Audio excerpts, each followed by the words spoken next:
Whoop, whoop. What's up, Bearcats and Jugger Bros? It's Hump Day. You know what that means. It's time for the HMG AEW Dynamite watch along and bell count. We're here hanging and chilling. Whoop, whoop. Make sure you get your bell count in. Sign your NDA. Let's have a good time, boys. Whoop, whoop. So we got a lab rat in the house. Always good to see you. What are they testing on you tonight, pal? Humping ain't easy, final boss. Exactly. Good to see you. Hope all is well. Happy Hump Day. Yeet, yeet.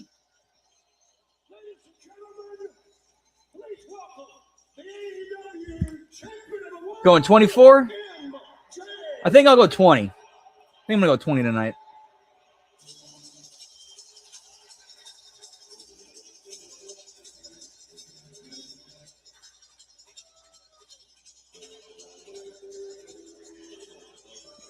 Yeah, I did. I think I might have seen that too. I think it's more of a thing of us, not so much like them not wanting AEW as much as an exclusive deal, which would mean like if WWE says we don't want AEW here, then they're gone. And there's one belt.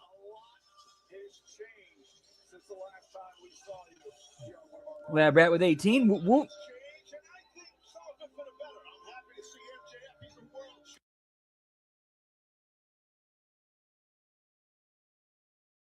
Let's kick it off with some cheers, generals.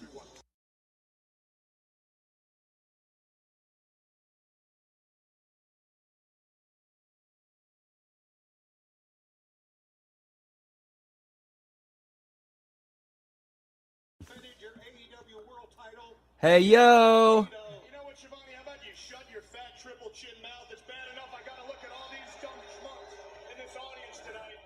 Try to keep your jelly ass arm up to my mouth. Where's me gold? Where's me gold? Ladies and gentlemen, and I do use that term. Mr. No Monikers needed in the house. Let's talk about it. Whoop, whoop. Good to see you, Todd. Happy Hump Day. Hope yours is going well. Always good to see you. Yeet, yeet. A man who wears custom going 19, nice. A man who wears diamond rings, Burberry shoes, Burberry scarves. I ride in helicopters, private jets, and limousines, and I've got the baddest girl you've ever seen. That's one we need to do for Halloween. This coming Halloween, we need to do Leprechaun. Because I'm the best wrestler on God's green earth.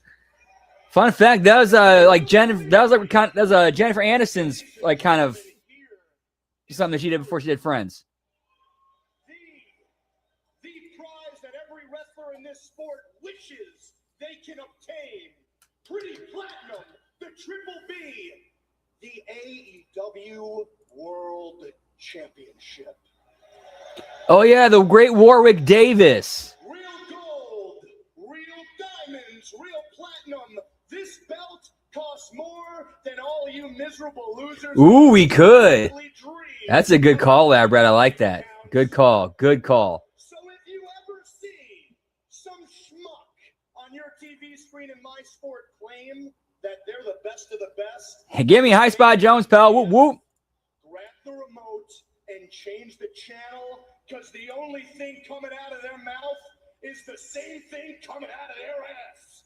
I am the world's champion. I hold the grandest prize of all. I am professional wrestling, baby. And last week, Bandito was the first of many in a long line of losers to find out the hard way. What's up, cold-blooded?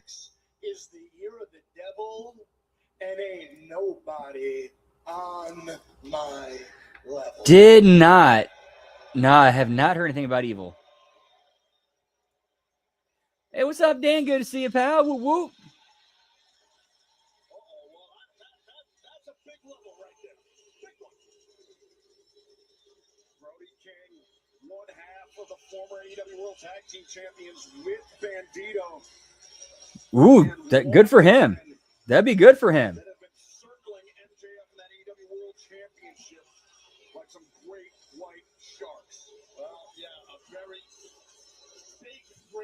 Shark just came out here. This is a bad man, Mr. King. He can bust anyone up.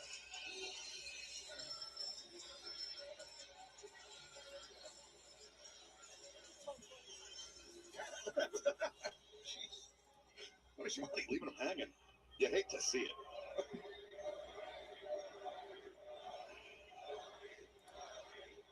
Hey, what's up, Zane? Good to see you, pal. Happy hump day. Whoop, whoop. Evil's down to the chat, pal. I'm going to be honest with you, man.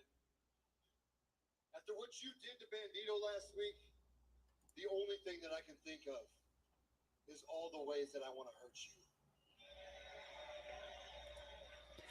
Evil. There is nothing that would bring me more joy than putting my fist through your chest and ripping out your spine.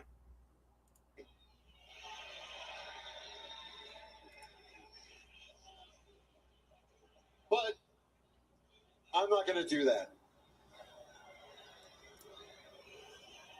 Because we all know you're just a bitch. Not much, man. Just hanging, chilling. Trying to have a good night, but unfortunately, yeah, like you said, this promo is not doing the night any favors. And if I put my hands on you, I'm not going to get what I want. And what I want is a match. So I can choke the life out of you, drop you on your head, and take your world title right here, right now, tonight. Ooh. Yeah, I'm not buying anything Brody's selling either. Brody King to kick off our broadcast. I'm going to stand over here if that's cool. Interesting. Yeah, it is. I really, first of all, in order for me to think this over, if I could just have complete silence from you morons. Nice. Whoop, whoop. I really appreciate it.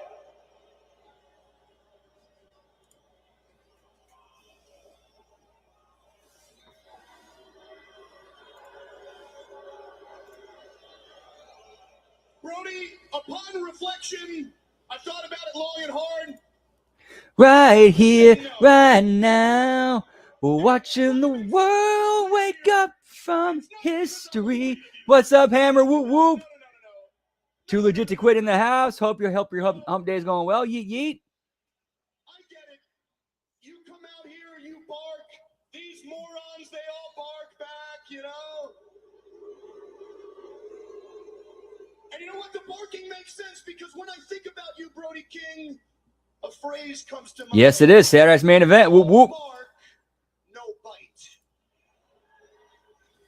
You come out here and you challenge the world champion to a title match? On what grounds, my big burly friend? Huh? Who have you beaten? Oh, that's right, these last couple of weeks. Crawling in my skin. These wounds, they will not heal. Whoop, whoop. To beat elite level talent. And until that happens, this match is not going to take place.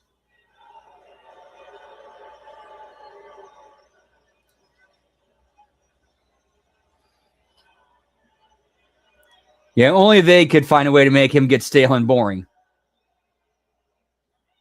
And I just want to make one more thing clear. If you ever interrupt the champ ever again, we're going to have a problem. But I got a lot of stuff on my plate tonight, everybody. I got a lot of real competition. Indeed, rest in peace. Whoop, whoop. So I'm just going to head out. It's been real. And it's been real. Shut the hell up. Yeah, that huge winter storm coming in.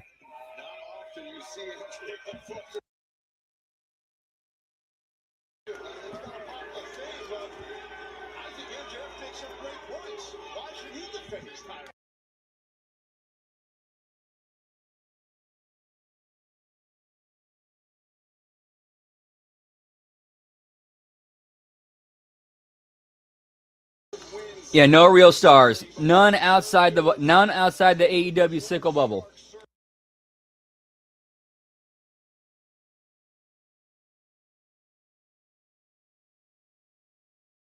We've got Samoa Joe coming up in action tonight along with Kenny Omega. Swerve Strickland, all of that part of an absolutely loaded AEW Dynamite coming to you live on TBS and HBO Max.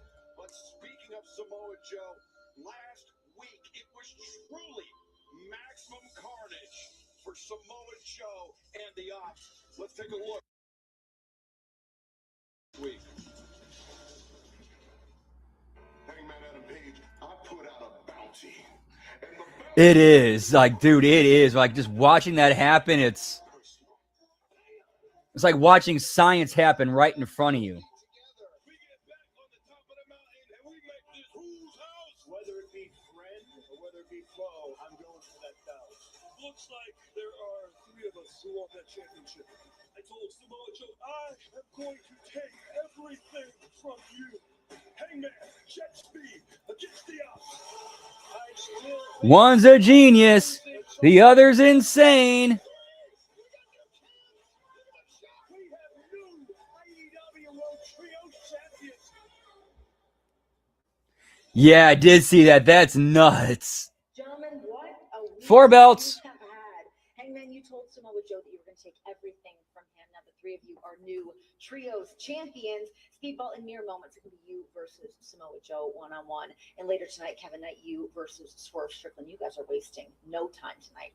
Look, and tonight is a night for celebration. I think if we are the trios champions tonight, we should decide on the trios team name. You know what? I've been thinking a lot about that. I came up with Jet Set Rodeo. How do you feel about that? I must have missed that. Horse cock. Oh, I've tried that before. It's not gonna work. You guys have two big matches tonight, both against former champions, and this Saturday on Collision, I have a singles match against Katsuyori Shibata. That's a match. I just made it. Yeah, literally thrown together. 2 minutes, but Kevin, tonight I know you have a huge challenge ahead of you, so I fully expect you to focus on that completely, and I will go out there and do what I do best. Will do. You know, and I know I don't have to tell you that you've been around the world 1,000 times, but you've never faced Samoa Joe in singles competition. He is tough. He is sturdy. He is robust. He hits hard. Damn, I must have missed that then. Flexible, and if you can outlast him tonight, you beat Samoa Joe. Yes, sir. Hey, man, I know you had some run-ins with Swerve. How do you think I should go about this? It'll be a hell of a main event.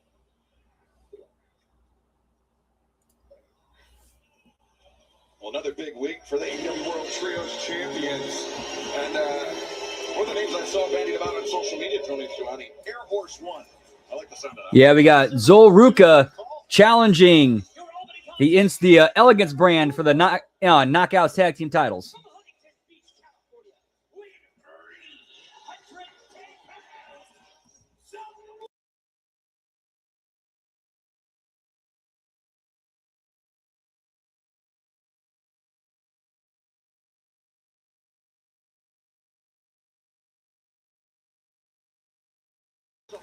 They got lucky. They better hang on to them. They got lucky. You think they wrestled that match 100 times, 99 times, the Ops win. You're damn right. You're damn right. That's a great way to put it. Well, sometimes flukes happen, Taz. I mean, take a look at the National Football League playoffs, right? Yeah, well, you and I working together. That's a fluke. Taz is back. Yeah, but I think they're probably going to go with. I don't know. Honestly, I don't know where they're going with that.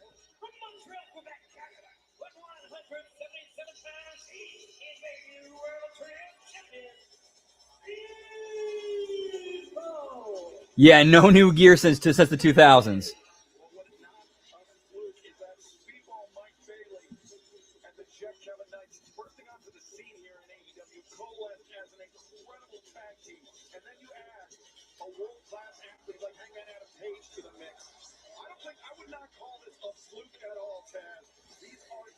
Yeah, Jasper Troy being speed champion. That's a short-term thing to get him over as like a dominant force.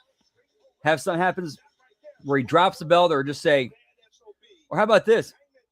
Easy way out. I've done enough with this. Or say like I want to cash it in for like a North American title shot or something. I don't know. Give me option C, pal.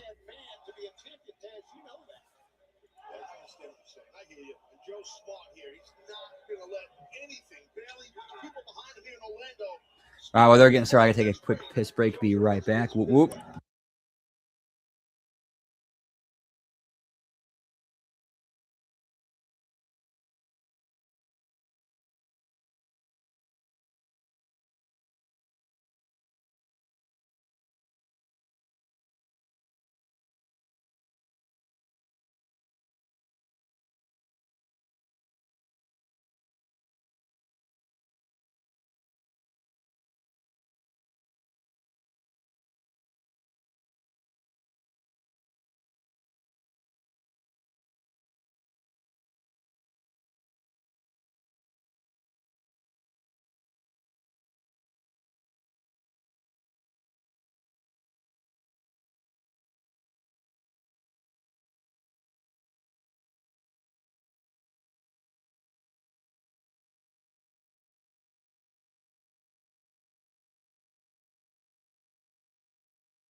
And no gear needed, Jones, pal. Whoop, whoop.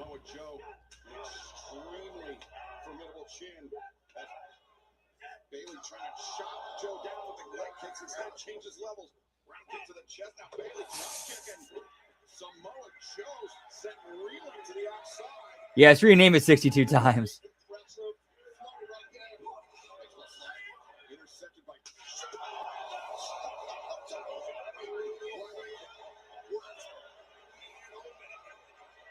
tremendous timing and anticipation by Samoa Joe. Take it, Speedball. Listen to the show. Listen to the just listen. Let's lay it out and hear it.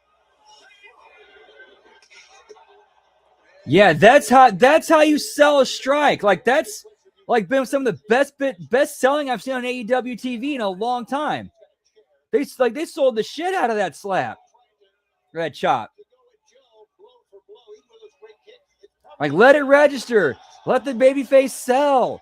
Let the heel sell and get it over.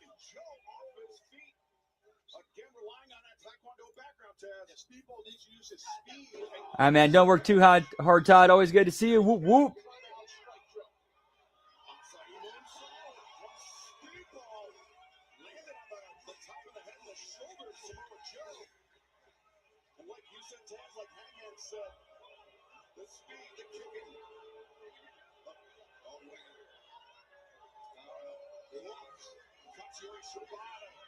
Joe's partners in the ops. Coming down to ringside.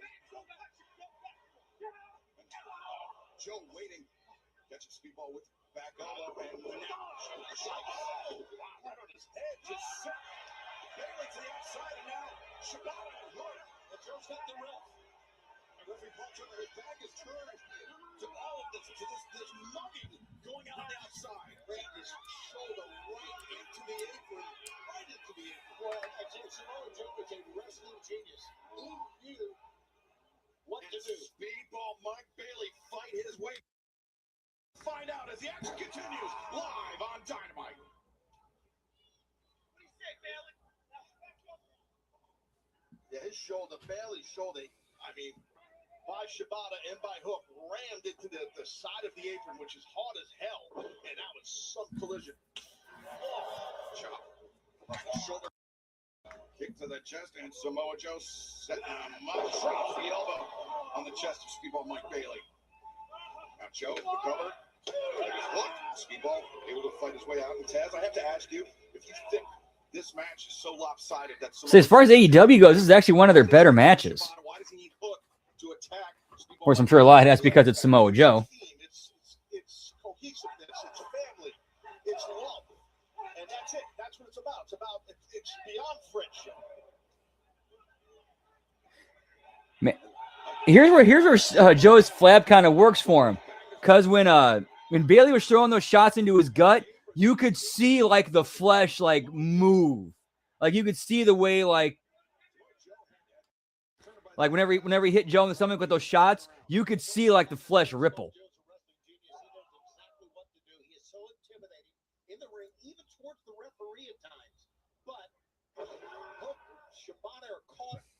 Hey, what's up, OGC? Whoop whoop. Colin Wysong in the house. Good to see you, man. Hope all is well. Yeet yeet.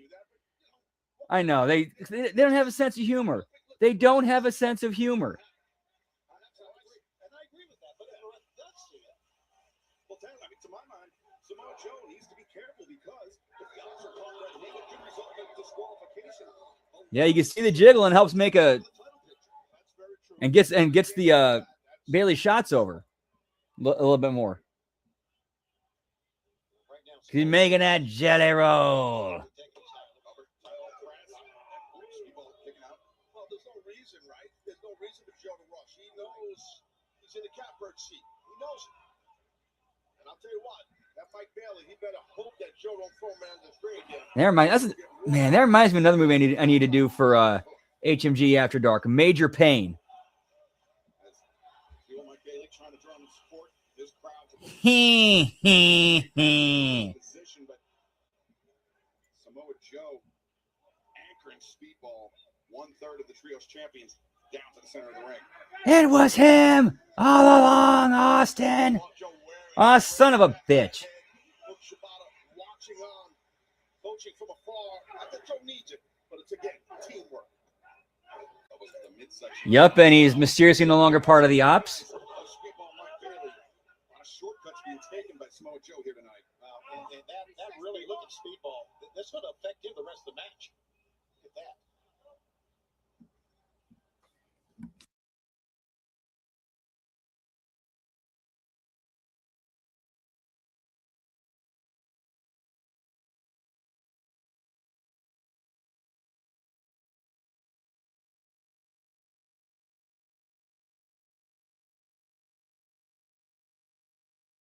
Yeah, not only is he a trios champ, but if he can defeat Kyle Fletcher like he did, That sucks, man.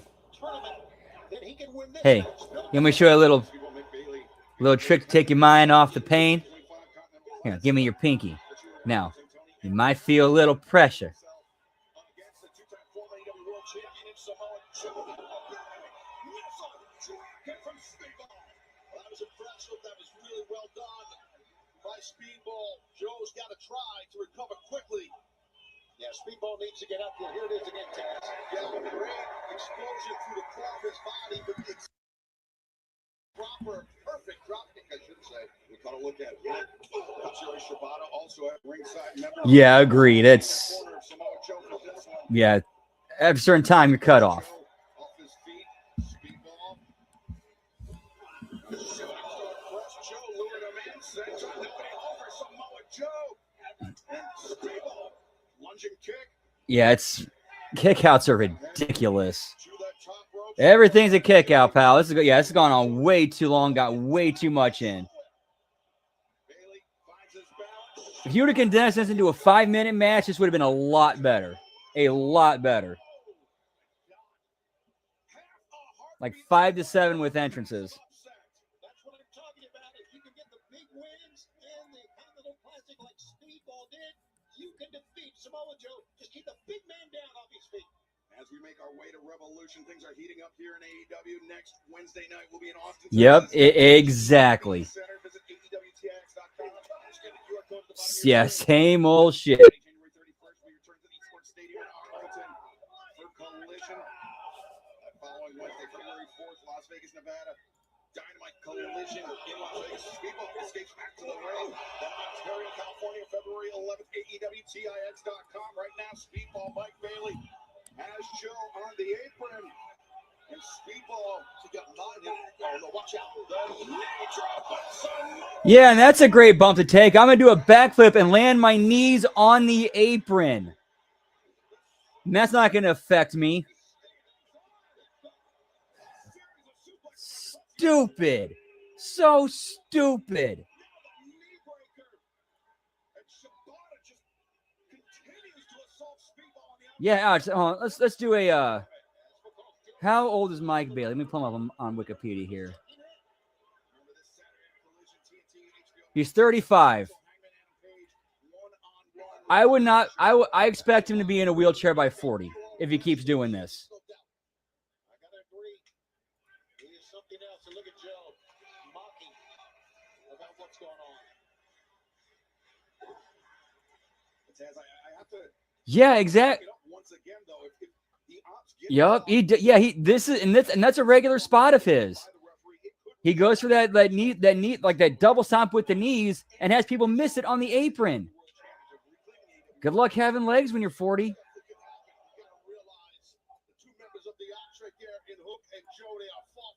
Me either, Zane. If you got hit in the face with a knee for real, you're out. Like that, the knee is one of the hardest parts of the hardest bones in the body.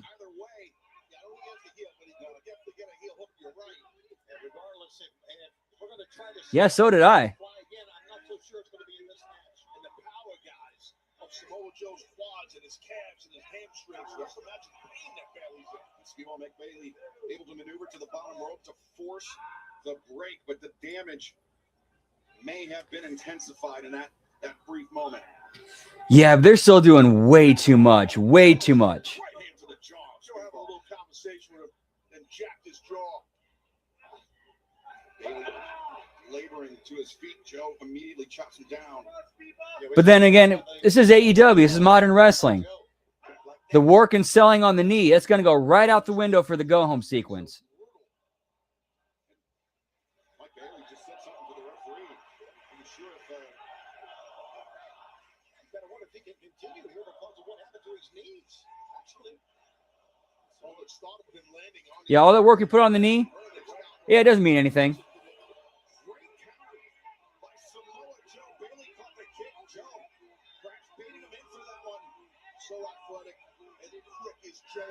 Now I'm open to being wrong. I'm always open to being wrong. I hope I'm wrong on this one, but I doubt I am because it's AEW.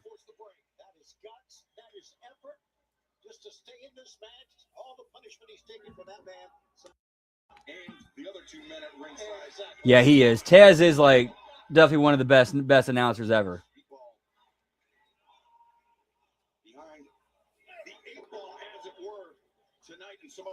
Unfortunately, yeah. Yep. Which no reason for this. None.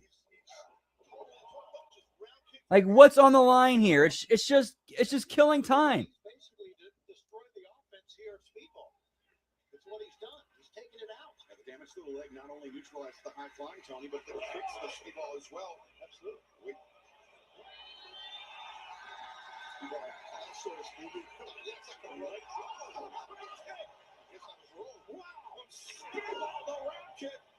And now Bailey fighting through the pain.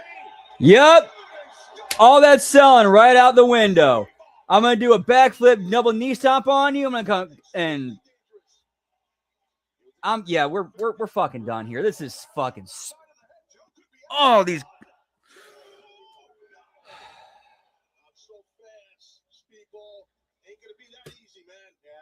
Speedball knows it. Why not try to get the 3 count after that kick got him down? Speedball, look at this. Just as Hook looks on, to will himself up on his feet.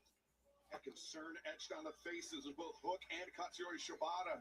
Watching Samoa. I'm sorry. With the day I've had, and then seeing like the most blatant, egregious shit you can do in a wrestling match. Yeah, looks like his knee's fine. Fuck all that. Fuck all that heat that Samoa Joe put on that earlier. Yeah, selling. What's that?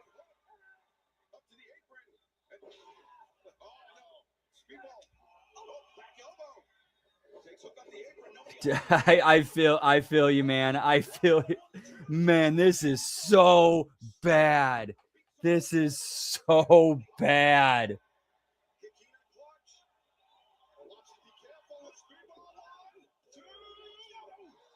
Yeah, it's like it gets worse by the week.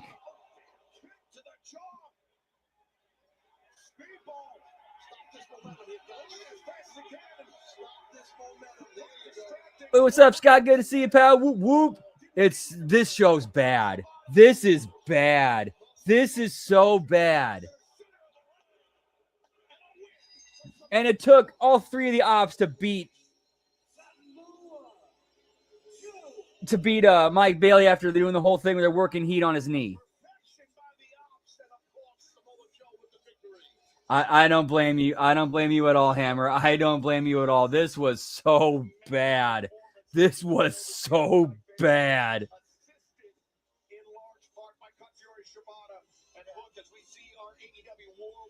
Oh man, hope you have a better night, and hope to see you later. Whoop whoop.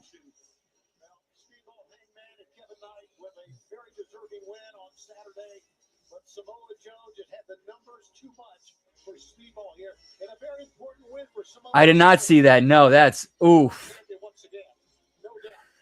Don't worry, Joe will be world champion again. It's gonna happen. Well, Samoa Joe, a dominant performance to kick off. Hey! Now, come on. You guys got to sell out there. Come on, you guys got to sell. All right, my daddy said you need to go out there and sell. Yeah, Daddy said sell.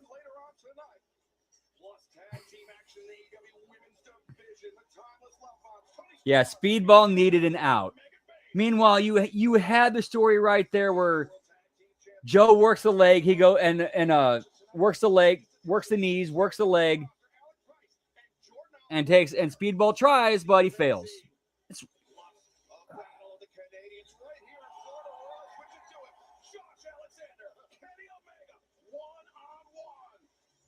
Points lab rat. Whoop whoop.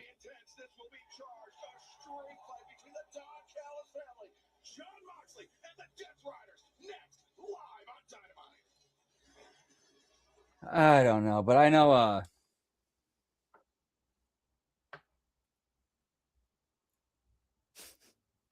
that would be money. That would be entertaining. That would be entertaining. All right, I'm going to file Hammer's lead. I'm going to step outside for a little smoky toky time myself because I definitely need it after that mess. Holy shit. So many kickouts, so much no selling.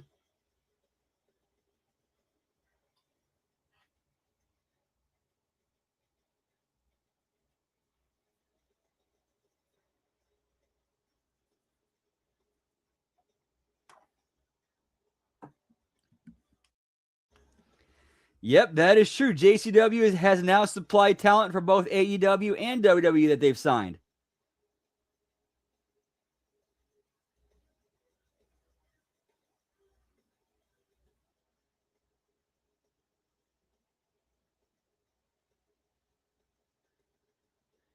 All right, bowl is packed. Stepping outside. Be right back. Whoop, whoop.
Yeah, whoop, whoop.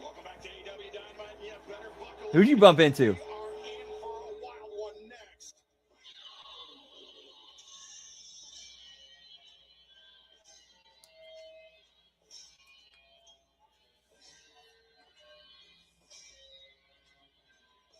Man, I'll never forget one time in St. Louis. I was working at a Jimmy John's. I'm 99.999999% sure that Art Alexakis from Everclear showed up one morning to our Jimmy John's. Looked just like him. The tattoos matched. He came in like early, like as we were opening, and he paid with a fat wad of cash. We had a fat wad of cash. That's what he paid with. And then I asked my manager, I was like, did that dude kind of look like him? And she's like, yeah, it did. And then I later go look up if he or Everclear are in town. And I later find out that his solo act actually performed the night before.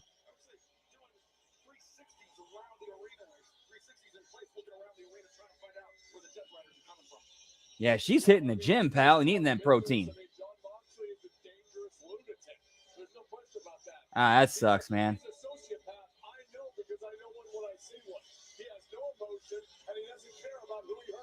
That's tremendous, Lab Rat. Whoop, whoop.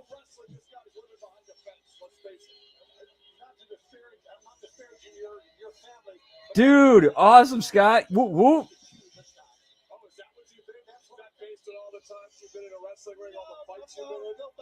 All right, so that's 5 belts now.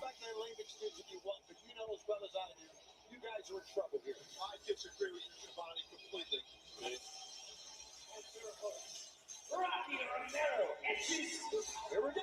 Lance Archer and Jon Moxley. They've been in street fights before, and they are going at it.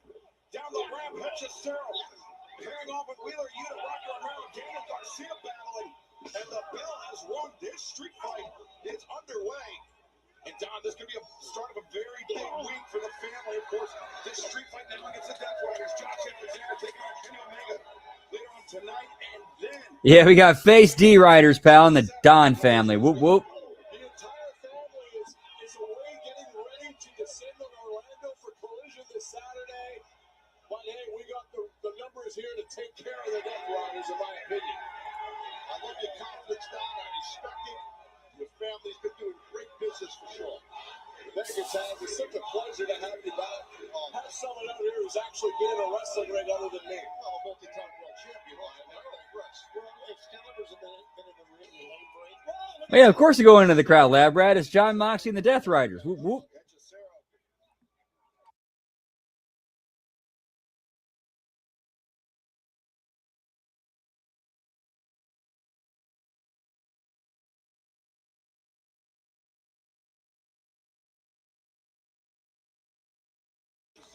On the outside, this could be 3-on-2 for the duration, gentlemen. I think we can definitely say that since joining the Death Riders, the offense and the attitude of one Danny Garcia is ramped up.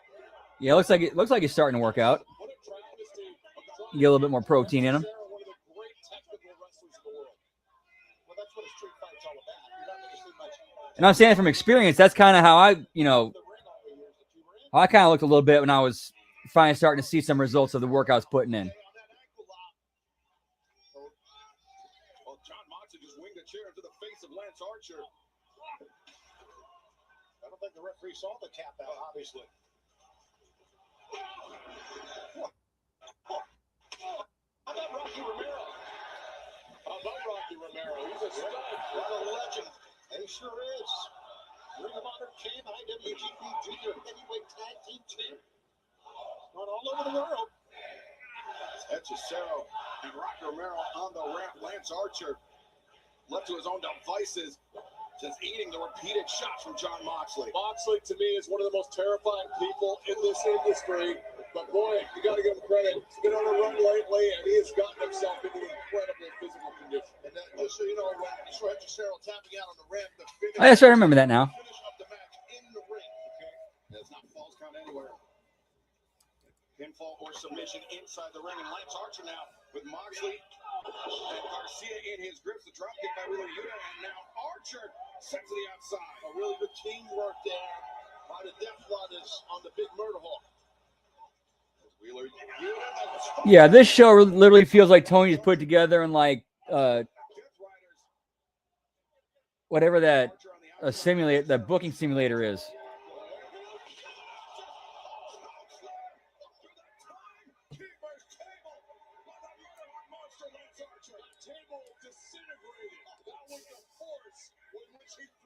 That's amazing. Broken 3 pieces to pick the frame. John Moxley from behind, grabbing Archer as this brawl, this wild street fight continues here tonight on Dynamite. Death Riders, the Don Callis family. Don't go anywhere.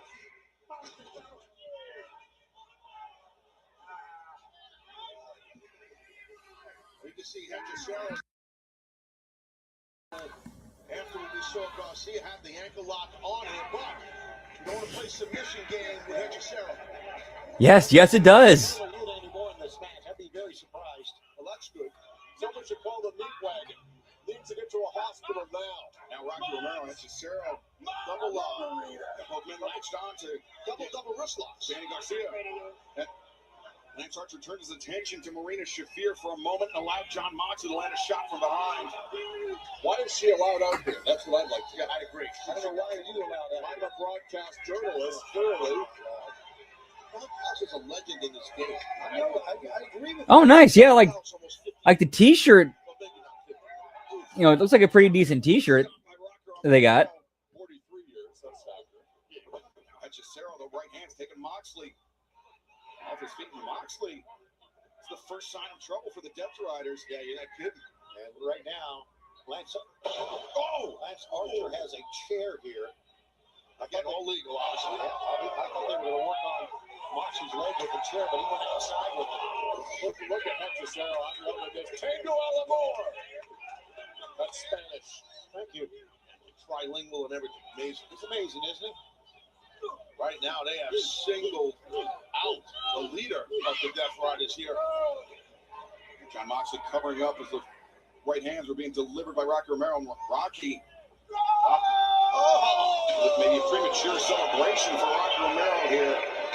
This is. With a multi-time AEW World Champion, but Hechicero, the mad scientist of Lucha Libre, the alchemist of the ring, one of the most dangerous submission wrestlers in the world. AEW, pal. It is what it is. It's what you're going to get when you tune in. Just nothing making any sense. Had the ankle lock cinched in on Moxley, did some serious damage, and things only got worse for Moxley as he progressed through the Continental Classic. The reason why Moxley has so many ankle injuries because his feet are too big for his body. I'm sorry? You know what I hate about Moxley? I mean, I admire him as a wrestler, but he's so holier than thou with his higher purpose and his moral code. It's ridiculous. Archer biting. I agree with Don. He thinks it's the measuring stick. That's right. I think fans can identify with that. What? I really do. Our fans can identify with that. You look great, big man. Nah, I don't think TNA was this bad. Yes, he is. Hechicero and Rocky continuing to punish John Moxley inside the ring.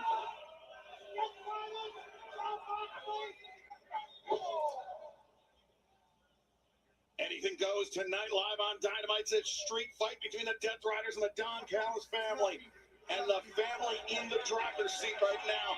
They have had John Moxley at their mercy for the last few moments, but Danny Garcia back into the fray. Yeah, but he got ankle picked by Hechicero there.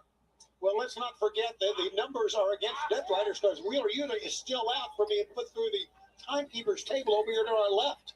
I like Hechicero. I think there's money in him. Just call it like I see it, Don. The numbers here. He got eaten alive by Lance Archer. That's it. Take him to the hospital. It's over. See Wheeler Yuta. Shave that ugly beard while you're at it. And get a haircut. Garcia and Hechicero, the drop kicks into deformed trash can over the head of Oh, me either. Me either. He is a great young wrestler, but he's also He annoys the shit out of me.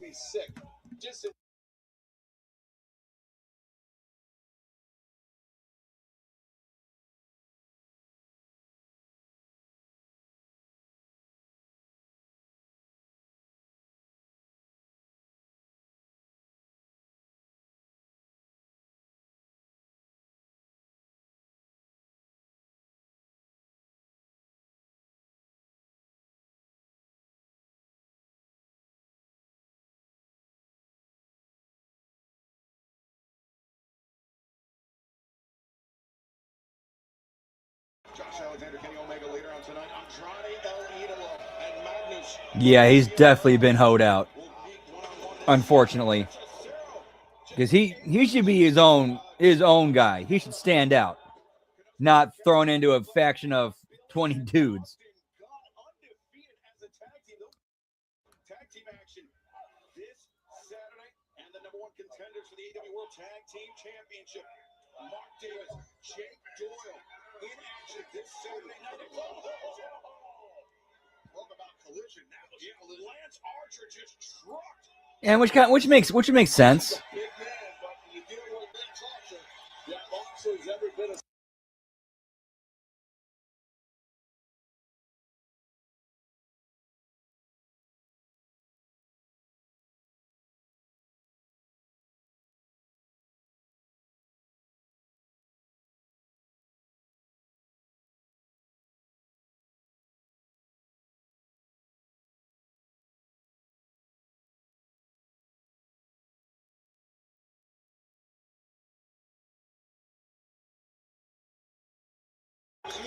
Yeah, exactly.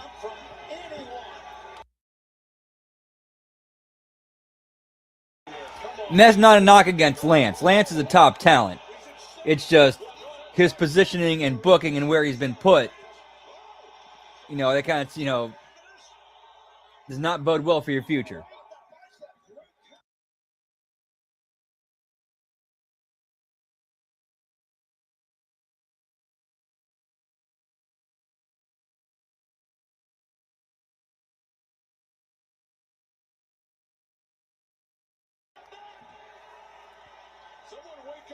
Yeah, exactly. Should not be doing this, Lance. Like, that's kind of like Brian Cage and Tessa Blanchard.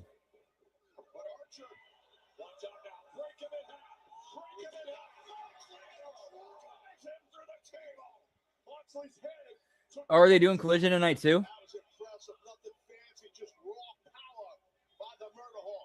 So now Wheeler Yuta through a table. Take a look. John Moxley going through a table. Like he said, his head, back of his head. And a pensive look we saw there on the face of Daniel Garcia. Unhand her, you knave. Someone tell Garcia this isn't a fantasy camp where you get to try to choke slam a giant. Come on. Oh, damn. Garcia stealing himself. Oh, the psycho knee from Wheeler Yuta. Garcia. Now in for being the psycho knee back heel trip takes Archer off his feet. Great teamwork by the Death Riders. And a great comeback right now, Don. It looks like it's evened up here in the ring finally. And Cesaro, Rocky Romero into the fray for the Don Callis family. Dueling submission holds. If either Garcia or Yuta tap out here, if they quit here, this is it for the Death Riders. Yeah, tough submissions by both athletes here on Garcia and Yuta. I'm super pumped about this Saturday. Andrade is going to be in action. Everyone wants to see that. And Davis and Doyle are taking over by the tag team division. Death Riders turning things around on the Don Callis family here. Garcia went back to that ankle lock that he had on him to sell earlier in the match on the ramp, but that was great counter wrestling by that makes sense. Then there's so if he's getting ahead of the weather, that's actually kind of smart.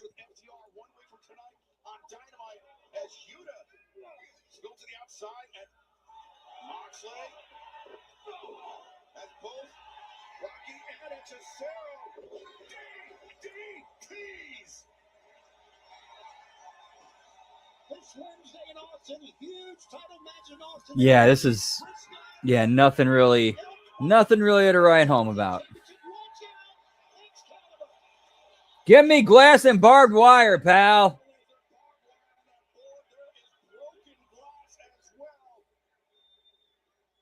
Things are looking bad for the Don Callis family. Yeah, it does. I mean, now we're getting some deathmatch house show. Whoop, whoop.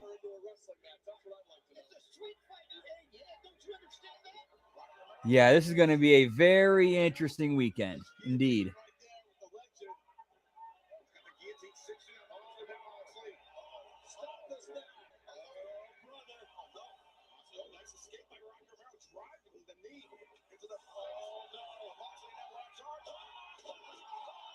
And of course, Moxley takes the bump into the barbed wire and glass. And we got blood. We got blood, boys. And of course, okay, at least it got broken up and it wasn't a kick out.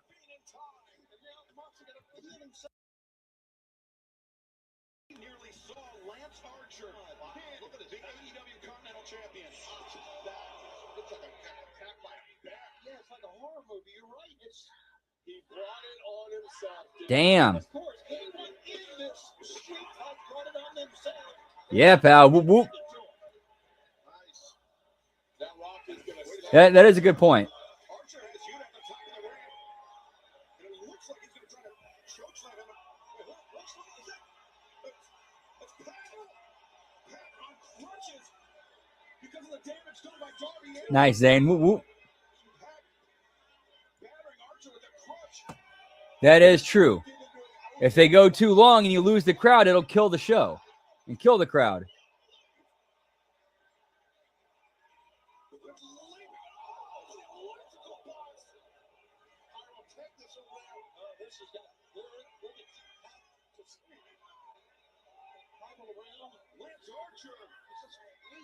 I'm not sure Archer can come back from this, and now they're in a shift. Oh, it's a sell. And you don't psycho name. I guess it takes a village.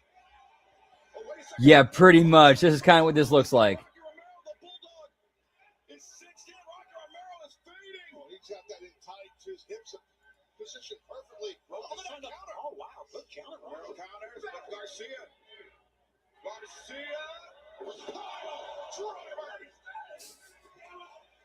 And now Garcia Whoop, whoop. steps over. Giant Tamer. Yeah, it kind of, it does kind of have a feel a little bit. Rocky's gonna hook an ankle here. Romero's gotta be out. Garcia bridges back, and that is it. A little bit cold-blooded.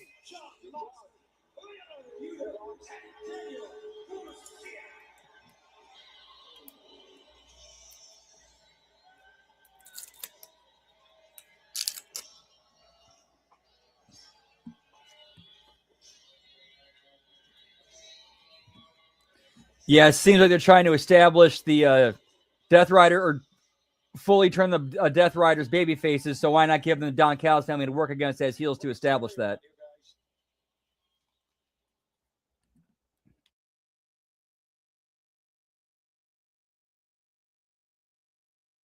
He knows where to find me.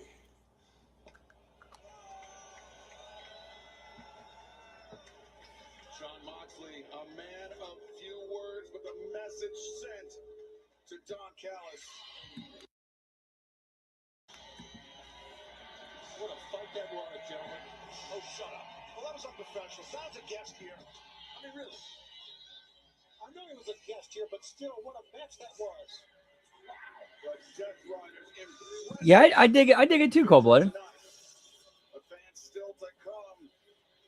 Yeah, he'd be making Hulk Hogan jealous. One-on-one later on tonight, plus our Dynamite main event. Did he really? I must have missed that. Match with major implications in the AEW World Championship title picture. Plus, Timeless Tony Storm, Nina Shirakawa take on Megan Bayne and Penelope Ford. But coming up.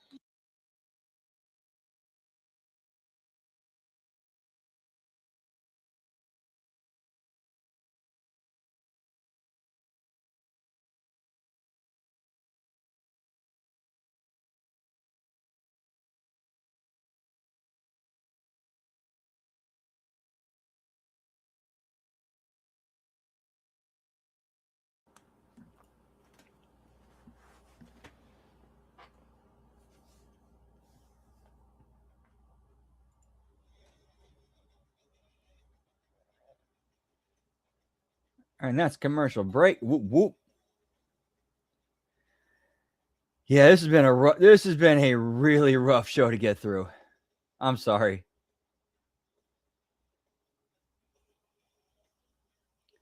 Especially with how bad that first match was. It was so bad, Hammer tapped out early. That's how you know it had to suck.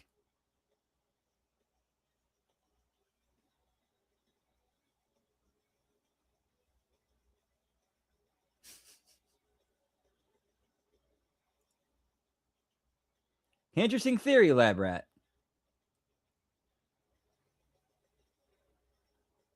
Yeah, that's if it is. Again, I don't know. I don't know for sure. All I know is a speculation. But if it was for that tweet that Trey got released for that tweet that he made like 5-6 years ago, like, do we really need to go through some receipts of some other people you got on your roster, including one of the other rascals?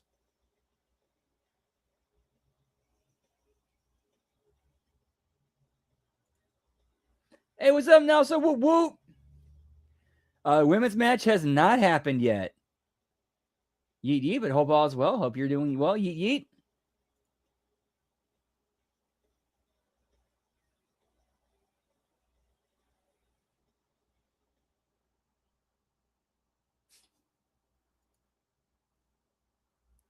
Yeah, higher power.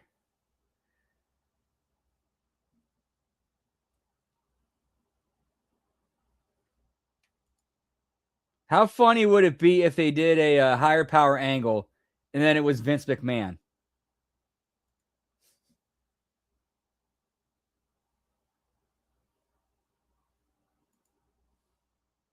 Yeah, Excalibur, that's another one.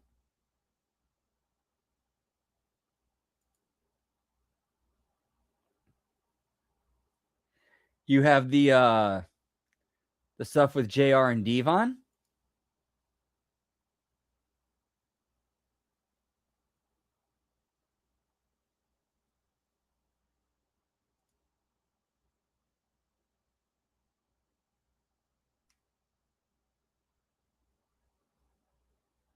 Chris Statlander, was ist los, Junge? You give out title shots to everybody. Mercedes Moné, Tony Storm, Jamie Hayter. All no problem, easy cheesy. But when I pin you, you get all angry and ask me what I want to do about it. Dude, if AEW ever did an Unreal, Well, I want to give you 1 week. that would be some money right there. 1 week to prepare your friends and family. 1 week to pretend that I'm intimidated by your alien-ass bullshit routine. True. That is true. Yeah, that one is a little bit more recent.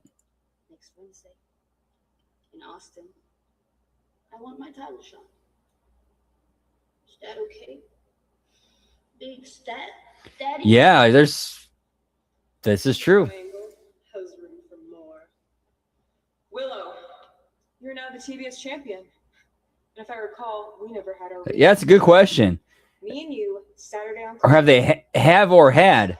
And bring every ounce of hope you have left. This is the year of sin. Like the taste of toxic? Not yet. I think I might do it for HMG After Dark this Sunday. A big challenge is being NDAs too, pal. Whoop, whoop.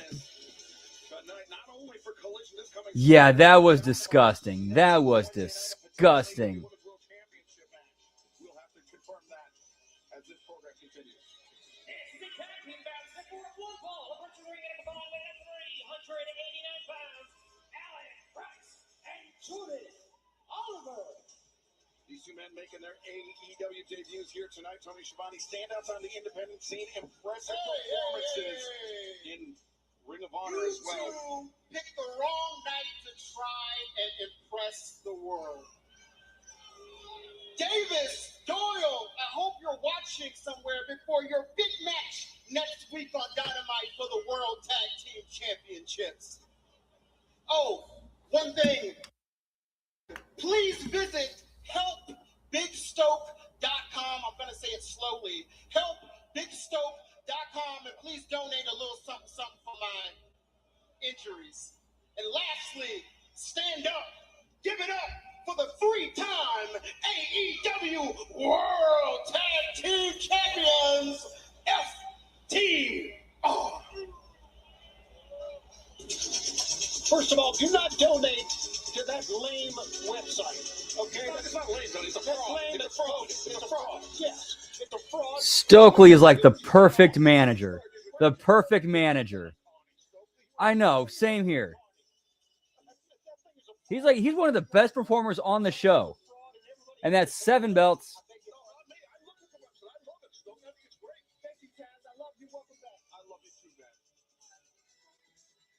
FTR, Dax, and Cash in action tonight, but Honestly, I'd say he's a better worker than most of the roster, too, in the ring. the Don Callis family won the 4-way match to become the top contenders for the AEW World Tag Team Championship, and that match takes place next Wednesday night. Davis and Yep, that too. We're not trying to be WWE. WWE releases talent. Let's sign him. Tag team.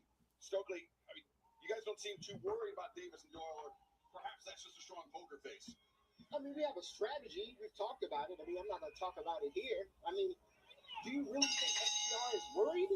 They're FTR. Well, a lot of times when you're not worried, that's when you're going to fail. You do know that, don't you? When you're so arrogant that you think that nothing can take you down. Failure is not in my vocabulary. I'm glad to hear that. Starting things out is Cash Wheeler debuting Jordan Oliver. The opposition side headlock taken by Cash Wheeler. I've known Jordan Oliver for a long, long time, ever since he was 19. He started 17 in this business. It's great to see he and Price here in AEW. I can tell you that. Shoulder tackle. Cash Wheeler taking Oliver. And when you deal with FTR, I mean, you're going to have your hands full. I wonder if we get any JCW references on commentary tonight for this match. FTR. Thank you, Taz. Oh, wait, inside cradle. 1, 2. How about that? Cash Wheeler moved to the midsection. Quick response to the roll-up. Oliver's definitely impressive, but not as impressive as that big chop by Big Cash. And that's the thing. We came in with a strategy against these guys. I mean, these guys are tearing up the independents right now. I mean, they are current tag champions in their own regard. So we knew that we had to come in here and we have to show these guys that we are not a joke. Dax swinging on this. Oliver connects. What a series of drop kicks. Yeah, both Oliver and Price, big time high flyers, do crazy. You're about to see it right Yeah, more dive spots. Price not in Yeah, the Stokely's ring long. love Stokely. Suicided there by the opposition. And FTR. Easily one of the most entertaining parts of the show. He gets it. He gets it, and he's so talented as a performer.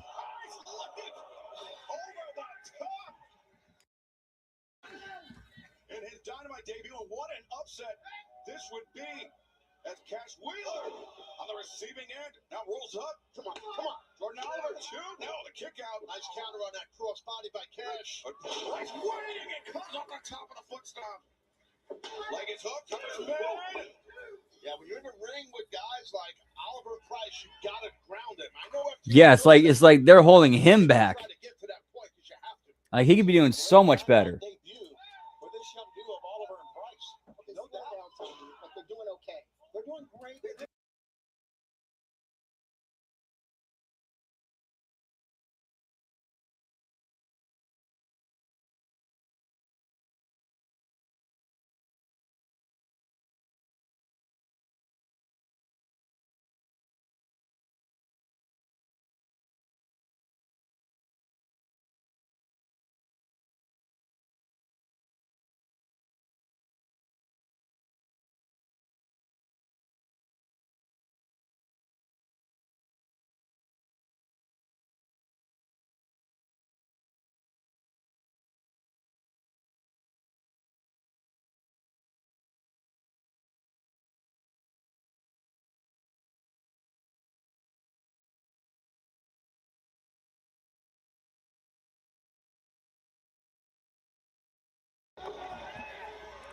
That would be entertaining as hell. That'd be great. I'd love that.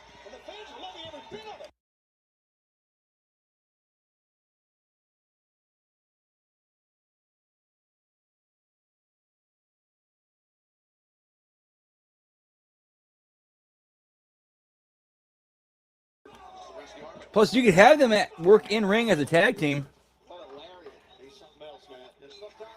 Because Stokely knows how to work.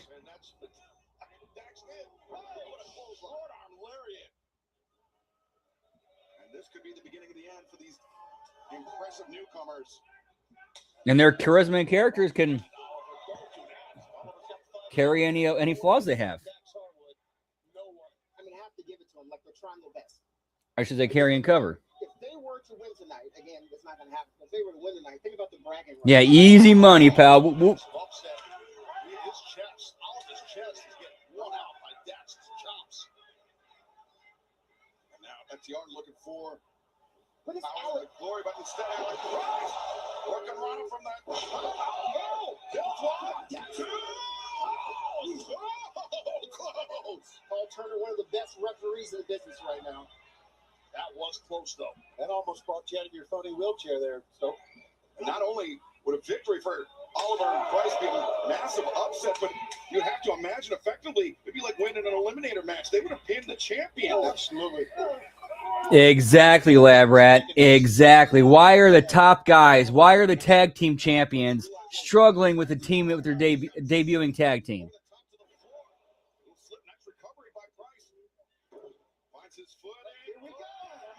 You know, I mentioned like the 5 to 7 earlier. This should be a 3 to 5 with entrances, match, post match.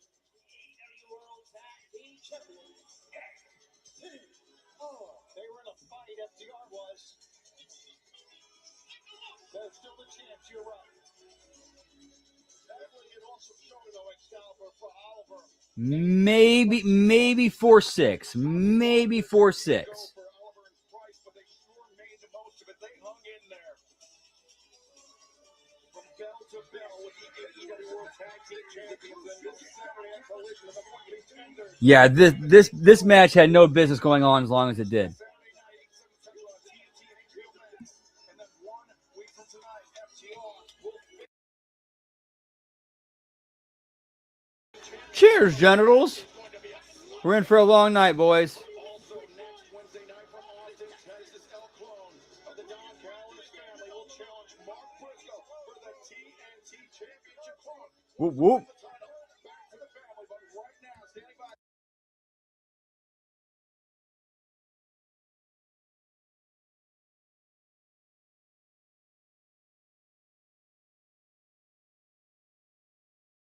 Underneath this, 11 belts. cosmic and a lot more is built for performance. My heart is built to fight, but my mind can get sicker than you can even dream of. So if you want to drown me in toxic, I will take you down with me. But on Collision, if anyone wants an eliminator match, I will show you exactly what I mean. Ooh, and for me, this TBS championship has been all about silencing doubt. Mercedes learned that, and Julia, I've been waiting 2 years for the opportunity to get in that ring, look you in the eyes, and do it again. So Saturday, you want a rematch? You got it. I cannot wait to powerbomb you in the middle of the ring and show you why the light always exposes the dark. Courtesy of the Sunshine State. Woo, oh my God, I'm here for it! And I will also be there! That'd be funny. And That'd be funny if you did that. what I was going to say. But Sky Blue, don't think we forgot about you and your little spooky self. If you try and get involved, I'm going to punch you in the face! Who are we? Hey! And what do we have? And we have every title that you want. So let's go have some fun.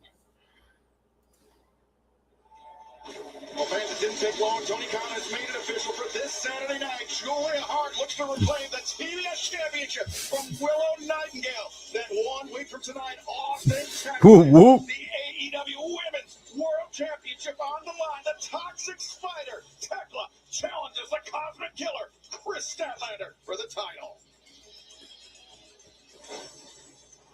Yeah, yeah, if I got to pick 2 out of 3, I'm definitely going with Harley and Willow. It's the football. This is from Winnipeg, Manitoba, Canada, weighing 224 pounds. It is Kennedy.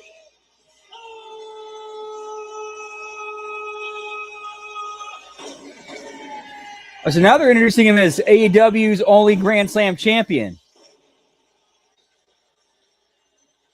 Great reception for the former I'm sorry to hear that, Cold-Blooded. Kenny Omega. Wait a second. Josh Alexander, a blindside shot on Kenny Omega. And now driven into the apron. A simple but solid apron. Oh, what a right hit. Remember, the bell hasn't rung, Tony. It's legal up to this point. I was going to say that, Excalibur. Don Callis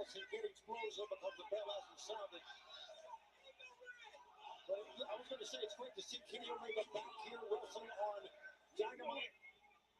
But man, he is in dire straits right now. And it's awful to see Don Callis joining us back at the commentary desk. Hello, Mr. Chip Chat. Welcome back. Hey, Don, I gotta tell you, that's a great game plan. Yeah, Kenny's entries, Josh, it's Okay, so it looks like they're trying to tell a story here, but let's see where they go with this.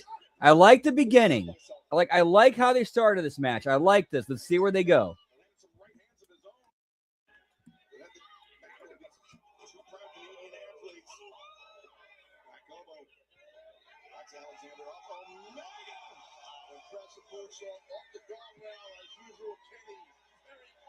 Yeah, same here because she's like she's a believable babyface. Like she seems like a genuinely likable person. And that feels like that's who she really is. That comes across on camera. International champion, AEW World Tag Team champion, a two-time former AEW World Trios champion, and he wants to add a second reign of the World Championship to that already impressive resume. Yeah, give me Canadian on Canadian violence, pal. Whoop, whoop. He's incapable of winning titles without being in his corner, and that's never happening, so he's in trouble right now. Yeah, you drove a... Yeah, pal. Whoop, whoop. Correct. Yes. Well said. Josh Alexander has been clear. He's been waiting 10 years to end the career of Kenny Omega, and tonight he gets his chance. Final press. Kenny Omega, widely regarded as the best Canadian professional wrestler of his generation. Absolutely. Josh Alexander also happens to be in that same generation, Don, and that is a fact that has weighed on Alexander throughout his career. Listen, I would put Kenny Omega in the same category as a Don Leo Jonathan. I mean, Josh Alexander, though, in the pantheon of Canadian wrestling, is the best, in my opinion, to ever do it. Right. That's quite a bold statement. Is the screwdriver around here anywhere? You're about to find out. Hey, Doc, stick that screwdriver right in the leg of Shivani. Stick the hell? That's a little harsh there, Taz. And it's going to fly. You can feel it. Alexander up to the apron, the boot to the face, but Alexander hung on to that top rope. Oh, he's in trouble. Alexander. Right hand. Nice. Into the face, and Alexander scoops up Omega onto the apron. And apron bump. For Kenny Omega, driven. Fans, we're going to step away from the action for the next 90 seconds, but don't go anywhere. This battle with major title implications. Let's go ahead and feel free to stick in Tony Schiavone and Tony's leg. Right now, you notice Omega is holding on to the right side, and that's exactly what the walking weapon is focusing on here. The core, the midsection Excalibur with the history of medical issues and injuries that Kenny has had there. And Omega, the diverticulitis diagnosis, the surgery, something that Don Callis knew very well that Kenny Omega was struggling with. And now sending your man into the ring, Josh Alexander looking to exploit Kenny Omega's injury history. 403 days. Alrighty, so I think we're going to see that concrete bump coming up here soon because you're not going to pull the pads at the beginning of the match, expose the concrete, go into the match, and then not come back to it later.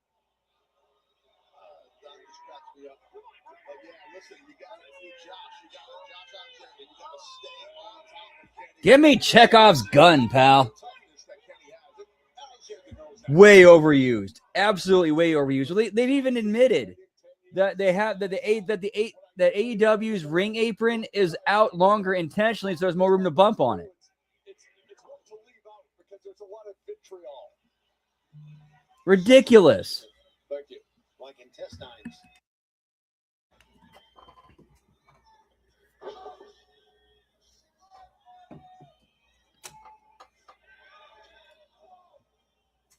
Welcome back to AEW Dynamite, the battle between Kenny Omega and Josh Alexander. Raging on, live from Orlando, Florida, Kenny Omega has his eyes on the AEW World Championship, but Josh Alexander would love nothing more than to not only take down Kenny Omega, but to take Omega out of the AEW World Championship title picture, and he could all be broken.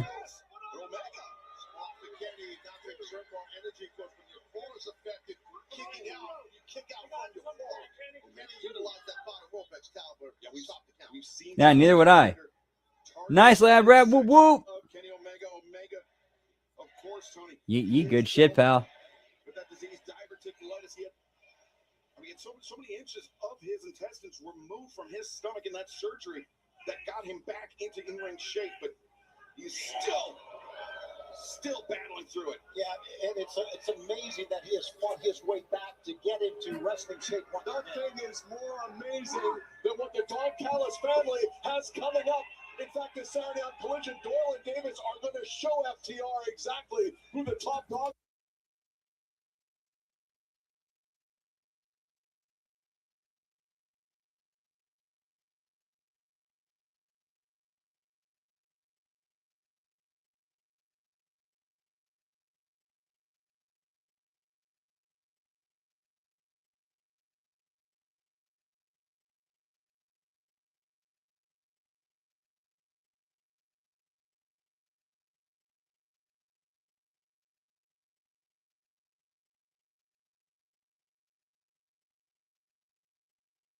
When they counted, Yeah, I'll take Hannafan and Phillips over this any day.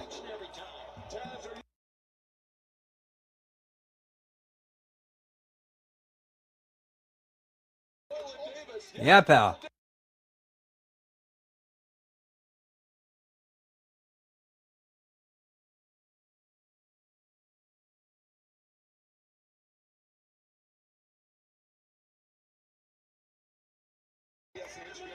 Sorry, I got for dinner tonight because Pizza Hut does buy one get one wings on Wednesdays. I got a 4-piece boneless burning hot, which meant I got 8 pieces for like $4 and change. So I had that as part of my dinner. Then I cooked some French fries and toasted ravioli. And I might cook a burger here in a little bit.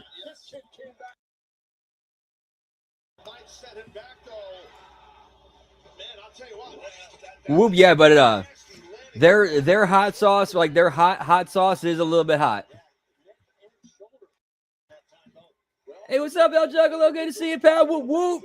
Happy Hump Day. Hope yours is going well. Yes, sir, pal.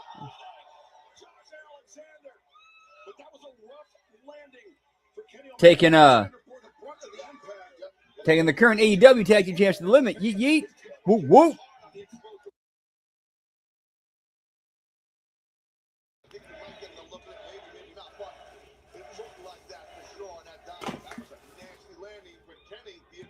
Sometimes when it's flowing, you don't feel that stuff. Taz, Kenny looks explosive tonight. More so than I've seen him in several months. He does. And he's, like you said, he's in great shape. You can tell just by looking at him. How about that missile drop kick, guys? To the back of the neck. Omega, let's crawl down. The neck. Okay, I was wondering, because I noticed that when it was when AEW put out that tweet that they were signed, Brett Lauderdale responded of something like it was something to the effect of hey guys, or something like that.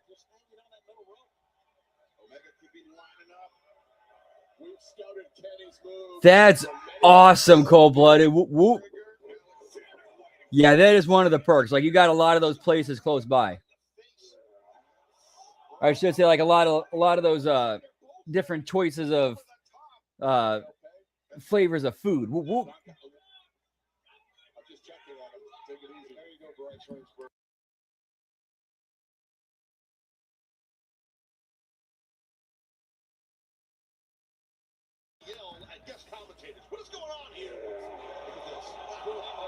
You need to put on some size, pal. Oh, nice, Scott. Whoop, whoop. To Don Callis to prevent any malfeasance or foul play. And thank you for that. On the outside, yeah, both struggling to get to their feet. Of our desk here on Dynamite. All right, well, they're going to keep trading blows on the outside of the ring. I'm going to grab a couple sodas, be right back. Whoop, whoop.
And back. I must have. Damn, what did I miss?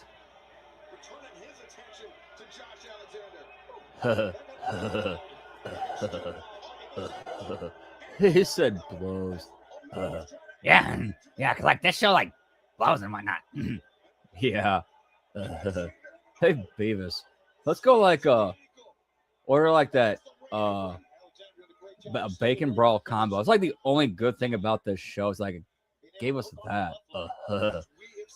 Plus, I'd like to have a bacon brawl with Tony Storm if you know what I'm saying. We got Jimmy T in the house. Hey, whoa! What's up? Jesus Christ. Sorry about that. That fucked my ears up. What's cracking? Not much, man. Whoop whoop. Whoop whoop indeed. And sorry about that. I know you obviously heard that bzzz sound, Yeah, right? unfortunately. Yeah, that was bad. It's because I had my speakers on. As a matter of fact, I was listening to you and the boys on the Impact Attack. Oh, nice. What'd you think? Yeah, good, man. It was long. It was the longest Impact Attack in a long time, actually. But it was good. I listened to the whole show, so man, I liked it. I found it interesting that and I felt sorry for you guys too. Hi, Brad. I know he loves me. He always loves me. Same with Zane. He loves me too much. But anyway, what did I get, Jimmy? What do you mean by that? Anyway, no, I found it interesting that you guys had to watch not only Impact, but having to watch Genesis as well, which kind of that would have been a bit tough. Yeah, you can see Josh getting ready. Yeah, luckily Genesis was better than their debut on AMC, which was bust. Like we hear the thing, with from what I understand, the issues with the app, which might have been out of TNA's control. That might have been on AMC's end. Oh, why is that? I don't know. I don't know. Interesting. I mean, shit, man. And not just that. I don't know if you saw the ratings. I'm sure you have by now. But like 100, what was it, 170 or what was it? 170. I saw like 60,000 or some shit. No, yeah, it was like 170. Really? Did it beat Collision? No. Well, in the rating it did, but not in actual viewership. Or should I say the 18 to 49. I mean, I know. I love how they use that stupid, like, and just point at 18 to 40. Oh, come on. You know what I'm saying? I hate how even Tony Khan loves like pointing that out. Do you know what I mean? Because it's kind of annoying, but it's getting close to Collision. But can it sustain after that bad episode that we had, with TNA? Are we going to get the trust?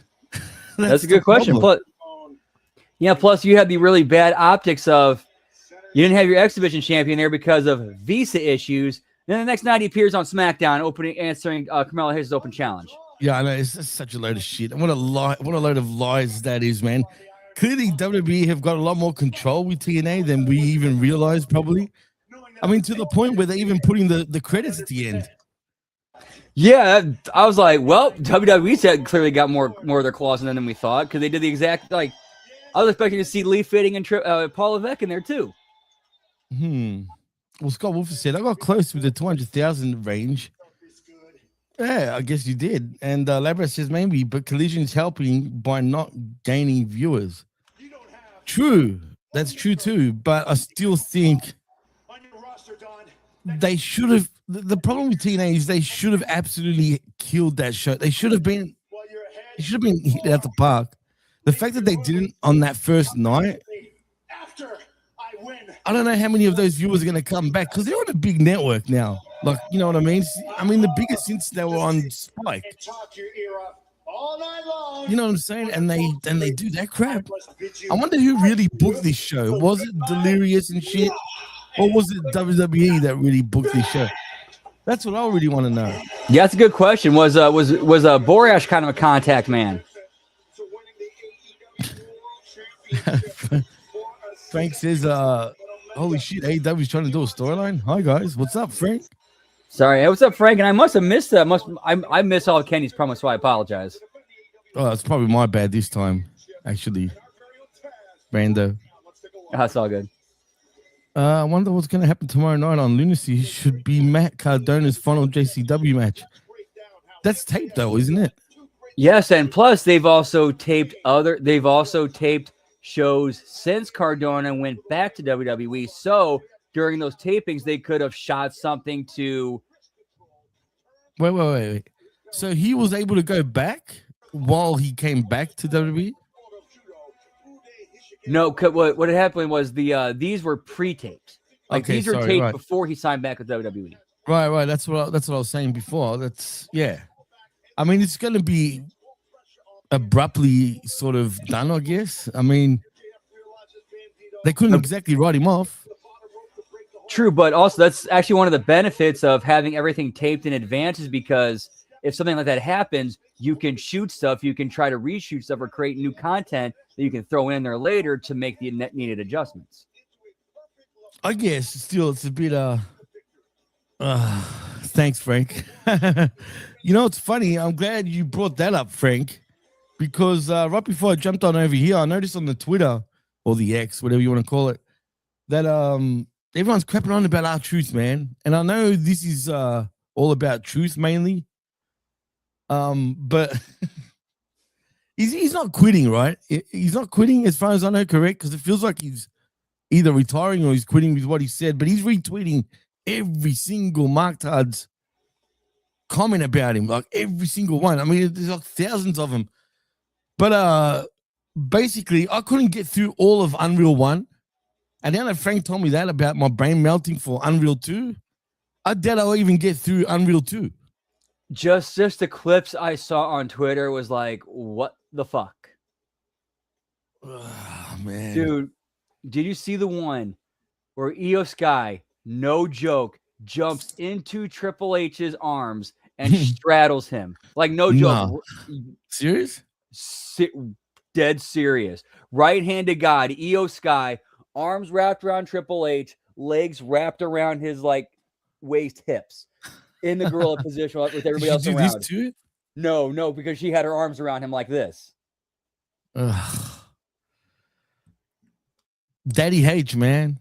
You know what I'm saying? I mean, shit. Yo, what up, Funnel Boss? What's up? Yeah, I mean, they all love him, dude. It is what it is. And like Labra says, Unreal's a big nope for me. I really think it's a weird cult, like backstage thing where like Triple H is everybody's big papa, big daddy.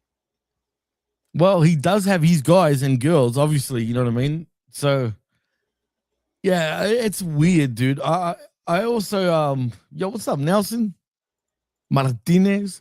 Oh, and speaking of losing some of his guys, you hear about Tommaso Ciampa. He's quitting, right? He's out. Well, he's letting his contract expire. Yeah, basically, it's like my contract's up. I'm not interested in renewing. Just letting you guys know that's what's happening. And once this is up, I'm free for bookings. So, do you think he's going to be going straight to Tony Khan and the boys? Good question. Don't know. I mean, he's got options because he knows that there are places who are getting deals. Like, do you hear the Maple Leaf Pro just signed a TV deal? Yeah. Shout outs to what's it called? To Josh, or AKA T and Kupina for actually tagging me on that on X. Yeah, I saw that. Yeah, interesting. So we're seeing wrestling companies getting TV deals. They need stars they need talent to produce content. So yeah, I really think we might see a demand for wrestling talent coming up. How much money can they offer though? Like, can they compete? That is a good question because here's the thing with like MLW, they got money because they got like $20 million off of the settlement for the WWE lawsuit. Oh yeah, that's true. From what I understand, TNA, their deal is like $6-7 million over 3 to 5 years. I want to say that Brett wrestling boom. Anyway, yeah, and then plus you got AAA signing a major deal with Fox in Latin America and Mexico and Central America and South America. Then we got the Maple Leaf Pro with their deal. And then plus, who knows what other deals are going to get signed because places need content, and wrestling's cheap and easy to produce. It's a wrestling boom. Right. The product still sucks. Yeah, it does not change the fact that the product still sucks mostly, except for some brands like AAA. Megan Bain's been wrestling dudes in indies, so she can wrestle me any day, bro. Hey, when did we get Australian Marty on this trip? Marty? What type of Marty are you talking about there, Scotty? Don't get smart. All right. They need young bodies. What, Champa? Yeah, I'm pretty sure that how long has it been in the business? At damn near 20, at least 25 years. Yeah, Ish? easy. Quarter of century, yeah. Yeah, easy at the very least. Look, Champa's a good guy, man. I've spoken to him on numerous occasions. He's very approachable. Well, this is before WWE though, so I don't know about now, but I'm sure he'll be probably approachable now that he's out of WWE. He's a cool dude, but again, whoever recruits him, I mean, is he going to be a needle mover? Don't know. The villain. I like the villain, but except he's a pedo, so don't put me in the same bracket there. But before that, he was cool. Sorry, Brandon, for cutting you off. I was going to respond to what Nelson was saying. I've had this theory that Disco has a thing for Asian chicks. Which I can't say that I blame him. Can't say that I blame him. Is he a pimp? What's that? Is he a pimp? What's he doing in Vegas all the time with chicks and shit? No, he actually works at a gentleman's club, like a legitimate gentleman's club. All right. But he's not a pimp, right? No, he's kind of like, he's more of a bouncer / security talent, kind of talent evaluator. Yeah, like when new girls come in and when they're hiring new girls, he's kind of one of the judges. Allegedly. I mean, he seems a little more, I agree with Frank on that. Actually, where he should be a coach. I think he's a friggin' pimp, dude. I mean, Disco Fever, yeah. More like it. I mean, Disco's an underrated mind for the business too, Okay, yeah. So Disco has said he's part of hiring a head of security. All right, that makes sense. So he's a pimp, protects his women. But you know what? Actually, we can't call him a pimp now because it's been changed, as a matter of fact. As a matter of fact, final boss, the 90s Pool C. I like the way you actually spelled that with the C just to get around it. Got wet for Inferno. I mean, I hate to say this, but I don't care what anyone says. The motherfucker was over, bro. He was. He Dude, really was. even, no joke, even Meltzer had to admit it in the newsletter where he showed the metrics of when Disco's on camera, more people tune in to watch. Like he actually and had the metrics to prove it. Well, I'm talking about, back in his WCW days, especially too. Like, I mean, come on, man. As soon as you hear that, Disco Fever. I mean, shit, everyone used to get up, dude. So according to Disco, you know who sang that? Who was singing that? Jimmy Hart. It was Jimmy Hart that sang Jimmy that. Hart, yep. Right. It's true, man. I actually knew that. Not because of Disco. I don't know how I know that, but I just always knew that. She told you that catch. It was just a bit outside. I'm not even watching Dynamite right now, so what am I missing, actually? It's just a women's tag match, and we're seeing spots we haven't seen already tonight with dives on the outside. We're seeing something different now. Instead of dives to the outside, we're watching the strong woman, like the Amazon of the tag team, throw her partner to the opponents on the outside. So it's different. It's a different dive to the outside. Oh, hey, that's Wonder Kid. I was an Alex Wright guy too. I'm not gonna lie. Exactly. Alex Wright was tremendous. Underrated talent, dude. Remember He was. Nights? Disco and friggin' Dude, they could have done so much with those two as a tag team. And then they threw in Tokyo Magnum for a little bit there. That was Dude. good. That could have been such great shit. Dude, you can just shoot vignettes of them at the club. Let them go. Let them go. Didn't they do something at a club once, at least? Some reason, I don't know, it rings a bell. There was a thing where there was when Disco Inferno and Lash LaRue were feuding with the Mamalukes, and then the Mamalukes ran into Mean Gene, and they said, "Hey, let's go to the club, let's go to the strip club." And then the Mamalukes and Mean Gene go to the strip club, and Mean Gene's drunk off his ass having a great night, which that's the funniest part of it. Yeah, and the Mamalukes was, it was Vito and wasn't it Johnny what's the Bull. his name? Johnny Bull. Dude, I was at the taping on Nitro. Do you remember when Johnny Bull broke his ankle? I don't remember him breaking his ankle. I remember that time we did that springboard like leg drop where he blew out his ass, or used urethra, I should say. he blew out his ass. Not his ass. I'm sorry, urethra. Sorry. Well, he what happened? How did he do it? I think he did what do you call it? Oh my god, what's the fucking when you're on the ground and you get back up? Oh, kip up? A kip up, that's it. I don't know why I went blank there. No, it wasn't a kip up. It could have been a suplex he did, and then he landed on his friggin' literally on his ankle and broke it, man. And he had to be like literally stretch it out. And I was on the Nitro taping back in 2000, which I was there for. I don't remember that. Like I do remember John. I do remember there was I remember it was Terry Funk. It was Johnny Bull and Terry Funk on an episode of Nitro in like I want to say May, maybe June, where he did a springboard leg drop to the outside, and yeah, no joke, yeah, it was his urethra that got something happened to it. I forgot what the exact injury was, but something happened to it because of how he landed. Really? Yes. Greetings, Arikara Blue. Urethra is penis. Sounds like raw is wall. I think it's more of a it's a part of the penis. That's his dick, bro. No, I think if I remember correctly, that's the tube that all the fluids go through. That's dude. So what would happen there? Would he be able to ejaculate and shit? Could he piss? Hey, I'm not shooting blanks there, bro. What the hell? Yeah, there we go. Yeah, the canal. Yes. All right, guys. Now you're getting too graphic. Fucking. Because I can feel it, man. Talk about a turnoff. Jeez.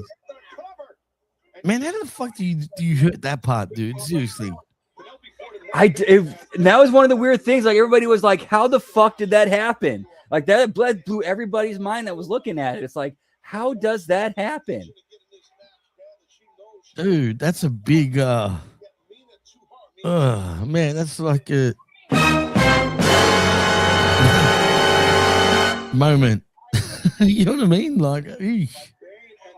Dude, I know a guy. I can tell you. Oh, Fran football. Points, final boss. Whoop whoop. Oh, my canal pal. More like it, Frank. Come on.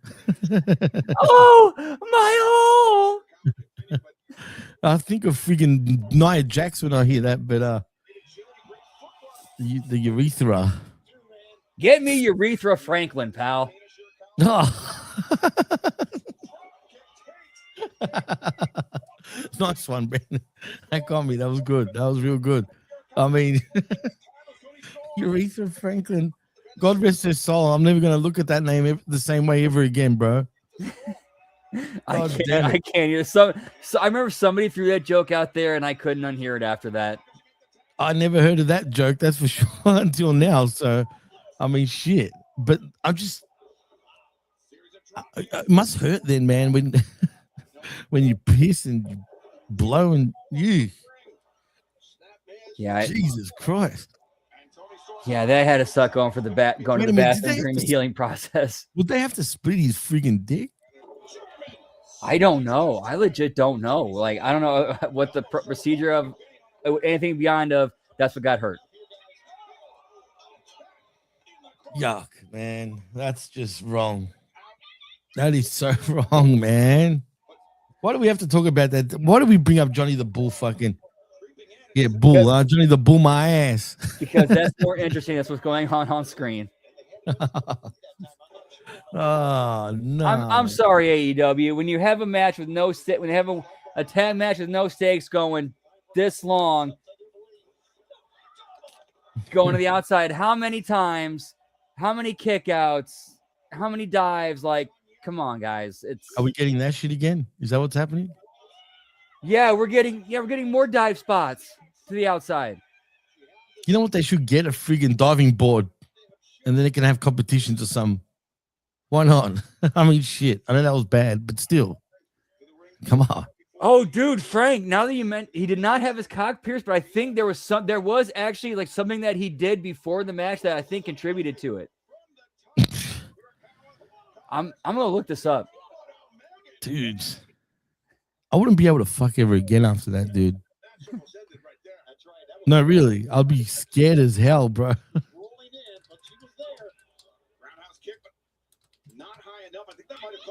Jesus Christ.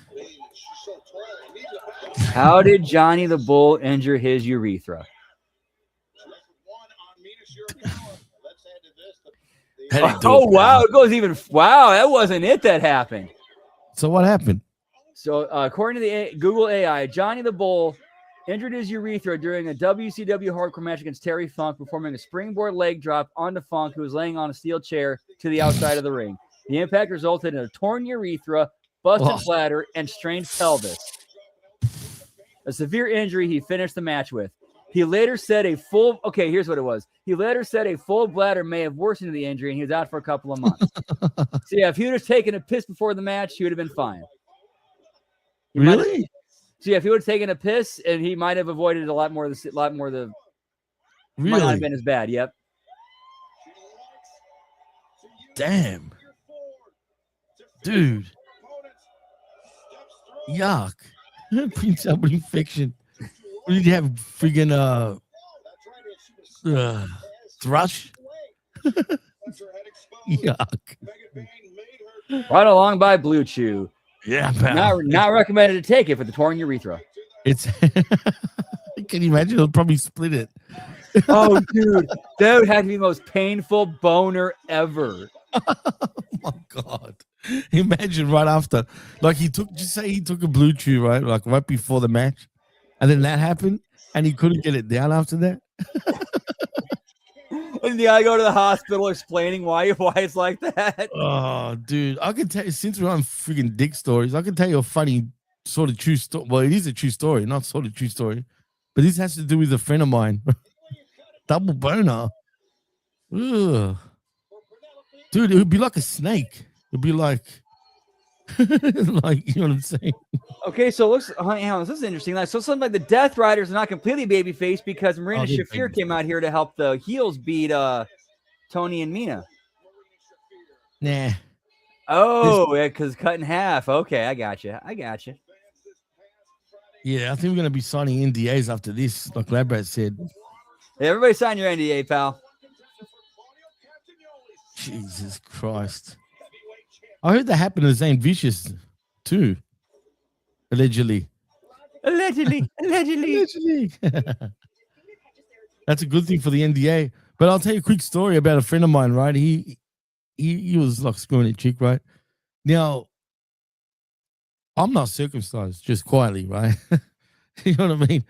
Now, I know, look, some people get it due to religious reasons. Some people get it because, right? But my friend literally split his freaking foreskin, man. right off the knob part, you know what I'm saying? He called me up and I had to rush him to hospital, dude. He was bleeding everywhere. Yeah, that hurt apparently. I mean, if you really want to get technical, that's circumcision right there. Yeah. Circumcision is, well, also it is technically a form of genital mutilation. I'm being serious, lad, bro. It wasn't me. It was a friend, legit. I'll say it straight out if it was me. I'm just saying. I've got nothing to hide. We know JCW will be fun, but do we think TNA will be fun? No. Not TNA. JCW, on the other hand. Wait, when is JCW on? Are you doing that tonight? No, that's tomorrow night. Ah, damn it. Yeah, we're gonna be doing a late start watch along with that. We're like about 30 minutes in. We start from the beginning while it's still going. We start from the beginning. I want to join you for that from the start, from the beginning. Okay, cool. I'll send you a link. Because I've after last week that you guys gave me a preview of JCW, I think I should actually get into it more. You on your period? Yeah, that's a male period right there, dude. Yeah, and then releasing that 6-second clip of Vito confronting Russo over what happened on the last episode. No, that's a good hook and a teaser for to say, oh, we should tune in and see what happens, how this goes down. I want to judge it fairly. I'm not going to judge it on the wrestlers because that's not fair, right? It's not fair to judge it on the wrestlers. I want to really judge it on the storytelling and how it's booked and compare it to every other show. Because I think, I might be pleasantly surprised by how Russo does things still. You know what I mean? It's kind of weird because he does kind of have like longer-ish matches, but there's also like plenty in between where they kind of keep stuff going. And also, like, for example, what was it? Trying to draw a blank here. There's a lot to draw from. I gotta pick one. If Ben goes to JCW, I could see him. I would love that, but here's what I would see it happening: Ben going to JCW as Vince McMahon. Oh my God! God damn it, pal! Look, man, we should all hashtag and call out Russo with that. We want Ben, but we'll probably get him heat, so we better not do that. Yeah, but, man, we've asked him. We're like, man, when is Russo going to bring you in? Look, he should bring in Ben because I think it would be absolutely magnificent in JCW.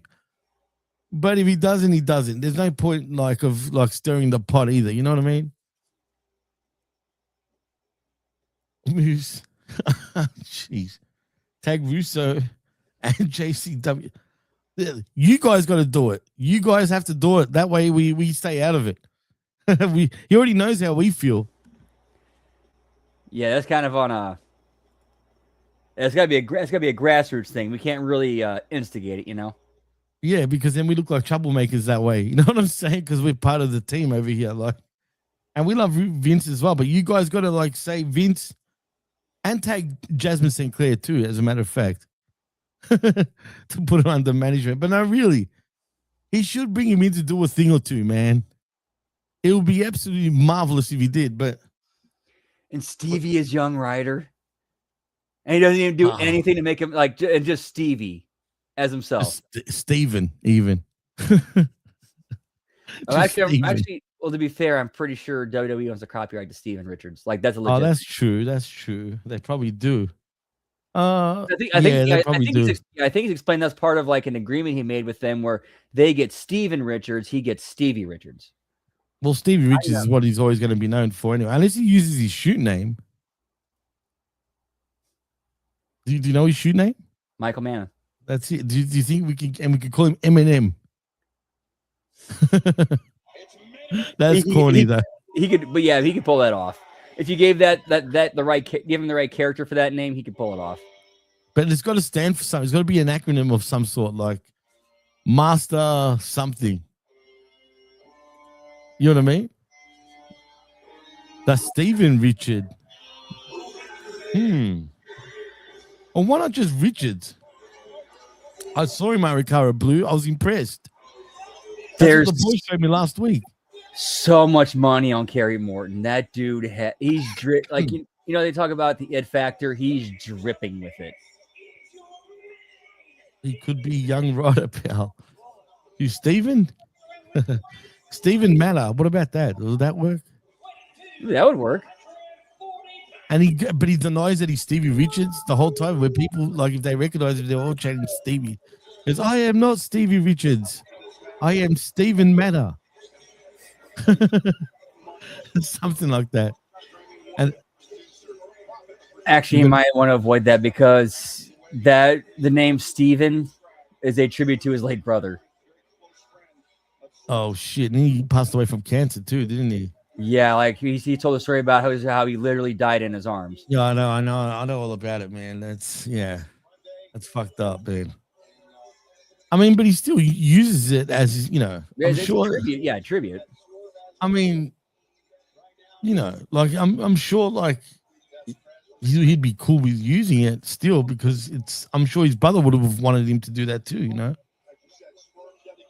Yeah, I think that'd be one of those things where like that'd have to be his call because he's the only one who really knows or who would be best suited for that.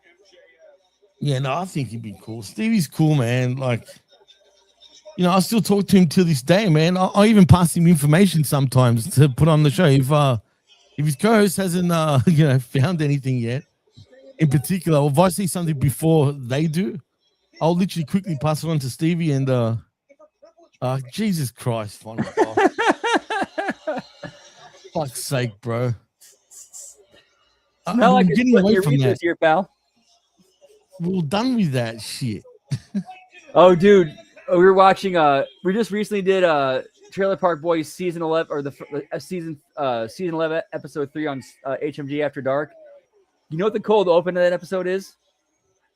Ricky getting shot in the nutsack by his own grandson because he happened to found a gun that went missing in his car that he couldn't find for 3 years. His own grandson? His own grandson, yeah, because he found a gun in the car. Okay, just set the gun down, pass it to Grampy Wampy, and so instead of setting it down, the kid, kind of just tosses it. You hear the gun go off, and he grabs it and drops to the ground, grabbing his nuts. Oh man. You know what I love to show you, and you want to have a fucking laugh, bro? We got after Dynamite. Can I show you an 8-minute fucking comedy skit? Yeah, we can do that. He's called Super Wog, right? And have I explained what Wog means? I don't. All right, Wog is a derogatory term in Australia for like an ethnic person. So I'm a Wog, right? For example. Okay, gotcha. It's like used as like the N-word, right? Basically, but we wear it proud, and people get offended if you're not a Wog and you call someone a Wog. It's like people get offended, right? I don't personally. Oh, it depends, man. Just depends on how in what context it's used, right? But anyway, this guy's called Super Wog. Him and his brother, like. Basically, like their parents were divorced, and the way they used to fight, so they even act like their parents. They even act like, but they do their own skits too, and they're very like they don't give a fuck, bro. Like they've got their own show on Netflix too. It's called Son of a Donkey. You got to check it. It's on Netflix. You guys got to check out Son of a Donkey. But that's their TV show. It's not the first time. They've also done what do you call it? A Netflix like show. They've had another one before that as well. Yes, he is. He kind of has been on and off, Frank, to be honest, for years. Yeah, to be fair, yeah, at least a frequent guest, right? Or I should say, a recurring guest. No, that Brad, trust me, you'll find it funny. And no, I don't care that, Brad. The penis is done with me, bro. It's like your royal penis is here, Your Highness. Do you know what that's from? No, I don't. Unfortunately, it sounds like some like dirty. It sounds like if Monty Python did some dirty shit, did some like more adult shit. You're a character, Brandon. Oh man, so I'm actually looking forward to checking you. I've sent this to everyone in the past in HMG, and I knew who would like it and who wouldn't. I knew the vet was going to shit on it right away just because of his thought process. You know what I mean? Like Big Ray loved it. MSG, I knew was going to be a bit funny about it as well. Again, it's just because of their beliefs. You know what I'm saying? Believe me when I say they're very over the top. Yeah, and this one that I want to show you is called they're basically cops, and they're going around whatever, right? But they go up against feminists, against everything like just what's going on, like the woke people, fat people. I'm in, pal. I think you'll find it funny if you understand. There's a lot of Aussie humor in it, right? But that's just the way Australians are. Pretty much like here, we don't give a fuck. Like we pretty much say what we have to say. But until now, because now you can get arrested for speaking your mind. It's ridiculous, pal. Hey, once we're done taking care of our issues here, we need to kind of go on this is kind of my kind of feelings, and I know I might get us in a little bit of trouble by saying this. I think if America gets its crap sorted out and issues internally dealt with, we need to go on a kind of run back the Crusades in a few places, Australia being one of them. Dude, I don't know what's going on down here, bro. Like,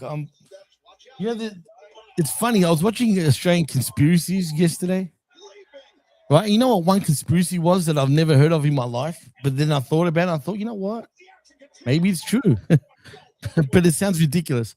You know how this was already a prison colony, right? Yeah, basically a prison colony for Britain. Right. But they're saying that it's still pretty much a prison colony because we're a big island. We're one big test subject, basically. Like, we can't do shit. But really, we're on a prison because we're on an island so far away and blah, blah, blah. It sounds out there, but dude, Art Bell, I've been listening to Art Bell for years. Please, coast to coast. Come on, bro. I've always been a coast to coast. Dude, the one thing you guys don't know about me, I've always been a conspiracy theorist for many years. Like, I'm talking about like a good nearly 20 years, man, that I've been into that. But Art Bell's a legend, bro. Frank, RIP to Art Bell. Jimmy, you know, one of the first conspiracy that got me involved, started making me get into them. It's about 02, 03, 04-ish. Kurt Cobain. I still, in some ways, believe he didn't kill himself. I was a huge Nirvana fan, and then I'd always kind of bought the original story, but then I started actually looking at the actual physical, real evidence, and it's like, there's no way this dude could have killed himself. There's no way. He didn't seem like he wanted to die. You know what I'm saying? So, look, Courtney Love, I think killed him, but I don't think she actually killed him though. She could not have directly done it. Let's get that out of the way right now. She was in Los Angeles at the time of his death. But she had her alibi. She had her alibi, yes. Right. She needed to be away from Seattle because one of the private investigator who was the guy who got everything together, who at least was the one who first got suspicious and realized something was up and was a spearhead of all this, Tom Grant. Like later found out was what he thought the original plan was. It was supposed to be, what was it? Let me rewind here. So the night that Tom Grant and Kurt's best friend, who bought the shotgun for him, because there's actually a lot of, I gotta throw some more backstory in here. There's a lot of stuff that gets swept under the rug people don't talk about. Is that the fact that Kurt had been paranoid because he's afraid of stalkers because somebody he respected and admired, another musician, Mia Zapata, had recently been murdered by a stalker. Right, I knew that too. He's mega famous at this point too. Right, so obviously he'd have a reason to be worried that somebody might try to do the same to him. And that was basically what he explained why his best friend was named Dylan Carlson, and he explained to Dylan that's why he wanted it, but because of Courtney calling the cops to the house saying he was suicidal and then taking all his guns, he couldn't buy one. So he had to have Dylan buy it for him and register it in his name. Here's another thing, very important thing too. The whole incident of Courtney calling the cops on Kurt saying he was suicidal and had guns. People point to that as evidence of, he was suicidal. What's swept under the rug is, or not noticed, or they just completely gloss over, Kurt saying he was not suicidal. He wanted to get away from Courtney. And Courtney later saying she just said that to get the cops to show up. Right. It's true. Yeah, that's all it was. Just to find him, basically. You know what I mean? Like, even the cops were actually kind of weird too, man, to be honest. There's a bit of a cover up even with the because she was tight with a lot of the people. She was tight with the police. The coroner, Nicholas Hartshorn, she used to party with him, and he used to do music. He used to be a music promoter, or at least did music promoting. Right. So that's sketchy. Plus, he was worth a lot more being dead at this point than being alive, to be honest. So, I mean, and that's and he wanted a divorce. And because they'd never signed a prenup, because Courtney and her arrogance thought she was going to be more famous, they never signed a prenup, which meant she wasn't going to get anything out of Kurt's. So if the divorce would have went through with him still alive, well, then she's not getting shit. Right, exactly. And so it was go time for her. She's evil, bro. Like, dude, her own entertainment lawyer, who was also married to Mike Goldberg, who was the promoter. I think he was the promoter of Nirvana, Goldberg Promotions. Mike Goldberg? Not Mike. Something okay, Goldberg. He was a commentator, wasn't he, in UFC? Yeah, that's Mike Goldberg. Different Goldberg. Okay. Not Bill Goldberg, obviously. No, not Bill Goldberg, but not Whoopi Goldberg. No, definitely not Whoopi Goldberg. But that while her and Courtney were at the hotel, this is while Kurt was missing. Courtney had a backpack, and then this lawyer found. She was also the godmother. This woman was also at the time was the godmother of Kurt and Courtney's child. That godmother right now is currently Drew Barrymore. Yeah, that's weird, dude. So which makes me wonder, okay, did this have something to do with that? She found handwriting samples in Courtney's backpack. And the authenticity of Kurt's suicide note has been very heavily disputed. For example, the top part, like the top two that says Tubata, and then like the last four lines at the very bottom look like different handwriting. You take those out, and then you read the note as a whole. It sounds like Kurt explaining to his fans why, Nirvana's breaking up, we're done. Do you believe that Nirvana was going to be done? Dave Grohl actually confirmed that. He did. That's right. In a Howard Stern, and when he was on Howard Stern, he said, "Yeah, we were actually in the process of breaking up." That's weird, man. Because that would just. Well, I guess it was a good thing for David Grohl, obviously, because look what happened with him. I know. I'm not saying I believe that conspiracy. I just find it interesting. You know what I mean? Because I find that there is a lot of test things that go on here that happen here first, and then it goes off to you guys, to the US, or try to anyway. Like, you guys love pointing out our gun laws, for example, right? How strict it is. Well, now it's even more strict after the terrorist attack that happened a few weeks back, right? So forget about, even though it's easy to get a gun, illegally, it's very easy to get a gun. Believe me when I tell you that, right? But legally, forget about it. But you know what, man? I do feel isolated in some ways being on a huge island. Just on its own sort of, us in New Zealand. Don't get me wrong, we're not far from Asia. It only takes like friggin' 6 hours to get to Japan. But you're probably quicker to get to Japan from where you're at than you're hard to get to America.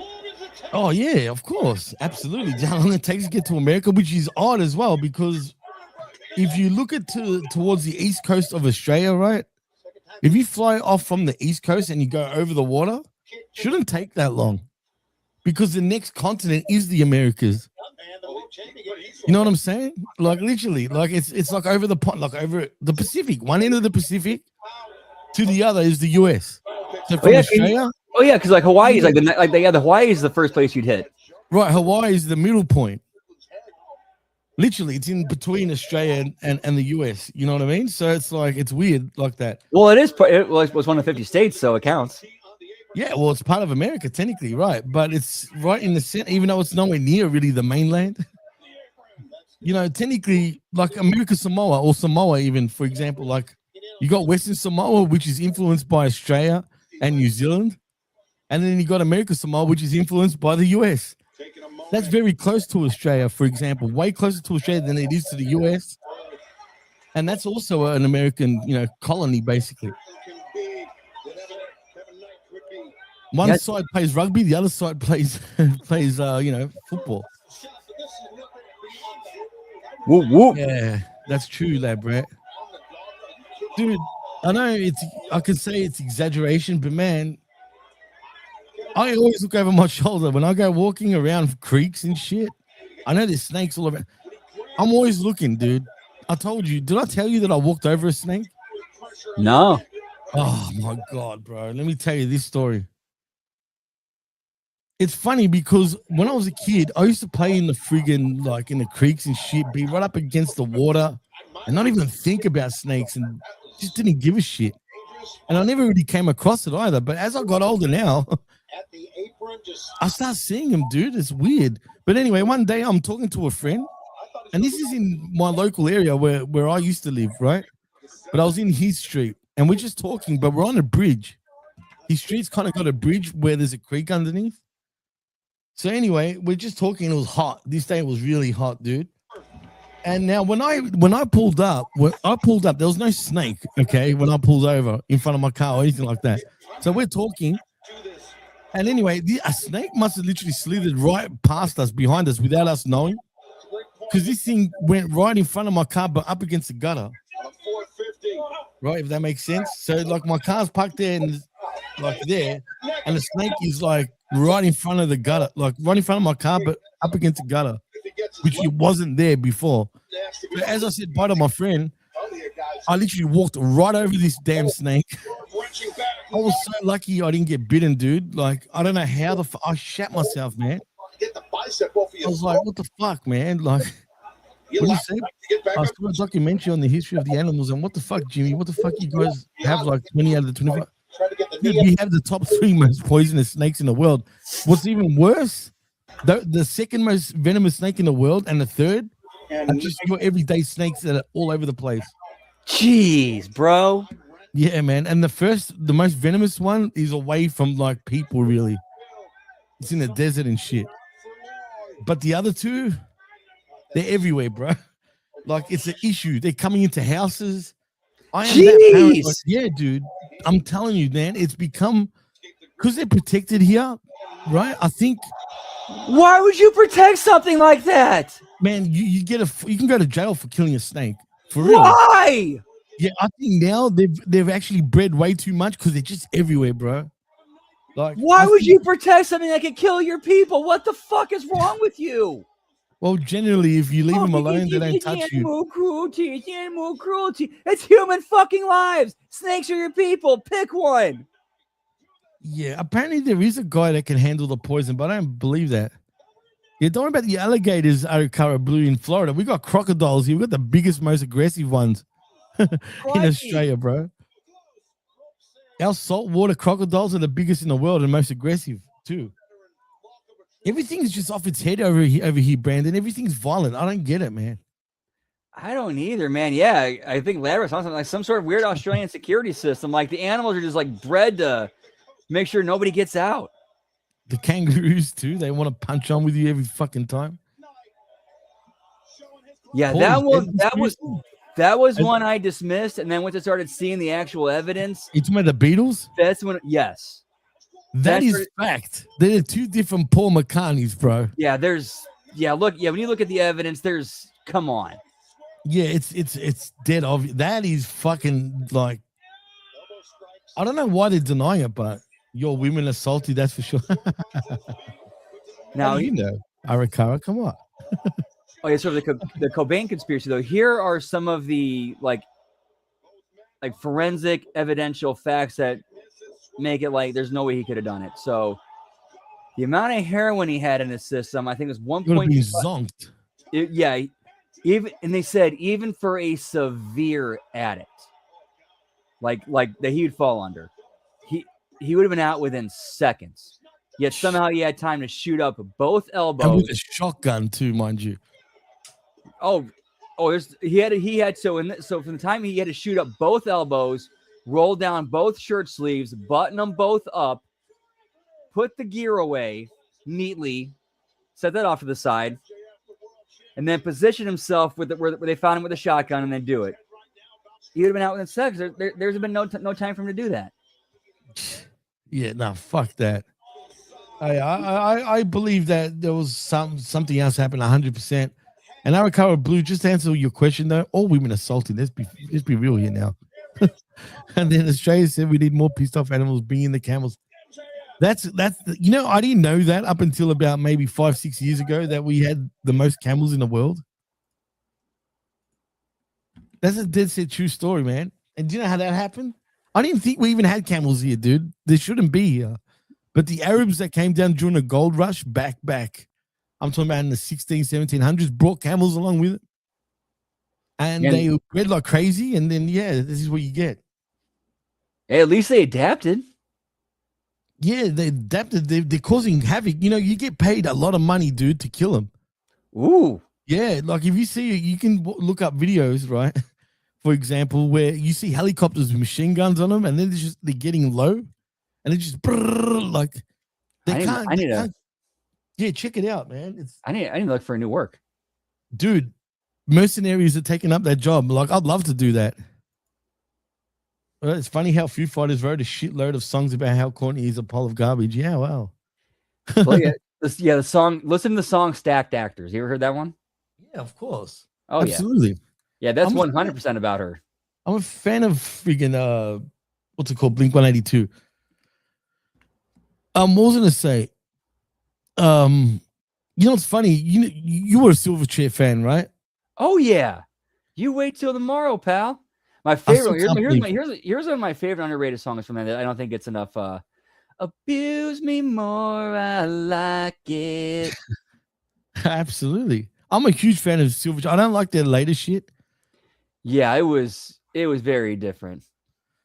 Yeah, it was, but it's still got number one. I found no one. Yeah, see, to be fair, I thought it was decent, but it was not the Silverchair I knew. When you think about it, it is decent, but hey man, nice shot. That's Filter, I believe.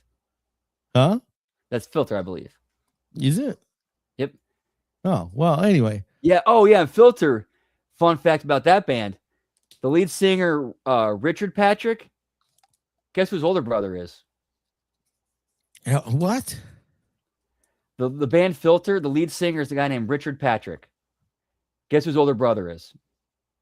Actor Robert Patrick, the T-1000 from Terminator 2. I didn't know that. There you go. I just learned something every day. OJ put off a minute. I think he did it, Final Boss. That was pretty obvious, bro. OJ's another one I bought into the original mainstream thing for, but then once I heard Stevie Ray explain things, and okay, now I'm questioning the official narrative. But he came out and said it. I mean, if you read his book, he pretty much alludes that he did it. He says he did it. You just can't get arrested again for it at the time. The main theory I've heard about that is it was the actual killer was his son, and he's basically trying to do everything he can to make it look like it was him, and then get off to protect his son. But why would his son want to do it? Maybe out of jail. I don't know. The motive, I wouldn't be able to figure out a motive right now. Take away the OJ, say the OJs, right? I'm talking about his son too. What motive would there be for someone else to actually do it? Why the cartel? I mean, that is a good question. Absolutely.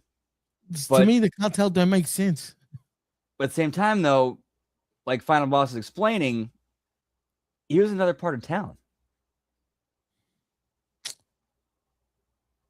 Oh, man, 3 people were murdered at the restaurant where Goldman worked in the year. That is a fact. That actually is a fact. And he might have been another target of that, and she just happened to be there that night. But it happened at the house, did it not? Yes. See, now I'm still confused. I never looked deep into this, so I don't know. This is new to me. I'm just going by because basically OJ admitted that he did it. You know what I mean? That's why I'm a bit. So are you saying they had a big freaking drug debt, basically? I'm going like this. Is that what you're alluding to? He had Mexican ties. But did they get chopped up? A cartel murder is freaking public, dude. Yeah, hang them in the streets and shit. Yes, dude. Cartels hang people in public, dude. Jimmy, I don't know if you heard my Mexico story or not, but I've heard a Mexico story. Yeah, I have. I think you've told me this in the hotel and all that shit. Yes. Well, yeah. Before we went to Mexico, our contact, the guy we stayed with in Texas, who was cool with the cartel, worked with them many times, had gifted him a machete, and he showed it to us. Blood stains and rust all over it. Fuck that. And then he even told us during that night, and we were at the hotel that evening. I asked him, "So how powerful is that dude that's escorting us around?" And he said, "Oh yeah, he can make one phone call. We're all dead." Awesome, good to know. Glad he likes me. Wow. Dude, I don't know if you noticed this. There's a thing that's been happening in Mexico. A lot of Australian tourists, believe it or not, have been murdered in Mexico because they went away from the norm. Like a lot of them just, instead of going to your usual, resort places and staying in resorts and whatnot, they're going out to Culiacan and all that. You know what I mean? And when you do that, you're asking for it. Yeah, you have to stay in the tourist areas. Otherwise, otherwise be prepared. Did they pull out the tongue like a tie? So you're saying that he's a snitch then? Basically, that's why he got killed? Because that's a sign of a snitch.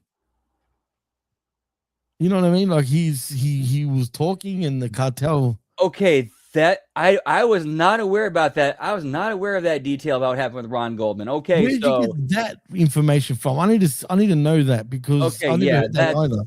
Okay, yeah, that kind of changed stuff. Yeah, that definitely smells like a cartel hit. That only definitely if smells he's like a a rat. cartel hit. If Goldman was a rat and was talking, then that type of killing makes total sense. But and also if you get pitted on OJ, why the fuck not? All right, say it was cartel, then why was OJ still admitting that he did it? Pretty much. That's what doesn't make sense. Still, I maybe I don't know. I don't know. Trying to get in that man's head is that's who knows. I need to look into that. I've never trauma. What trauma? As in OJ had trauma, so he admits it. That doesn't make sense either, Final Boss. It can't be as simple as just that, I don't know. I've never looked into it deeply. I need to look into it. I need to go. What? The cops involved he beat wife. Wait. Say that again. The cops knew he beat wife. Fuck, man. I don't know. I need to look. I need to get into it. You know what? Do us a favor.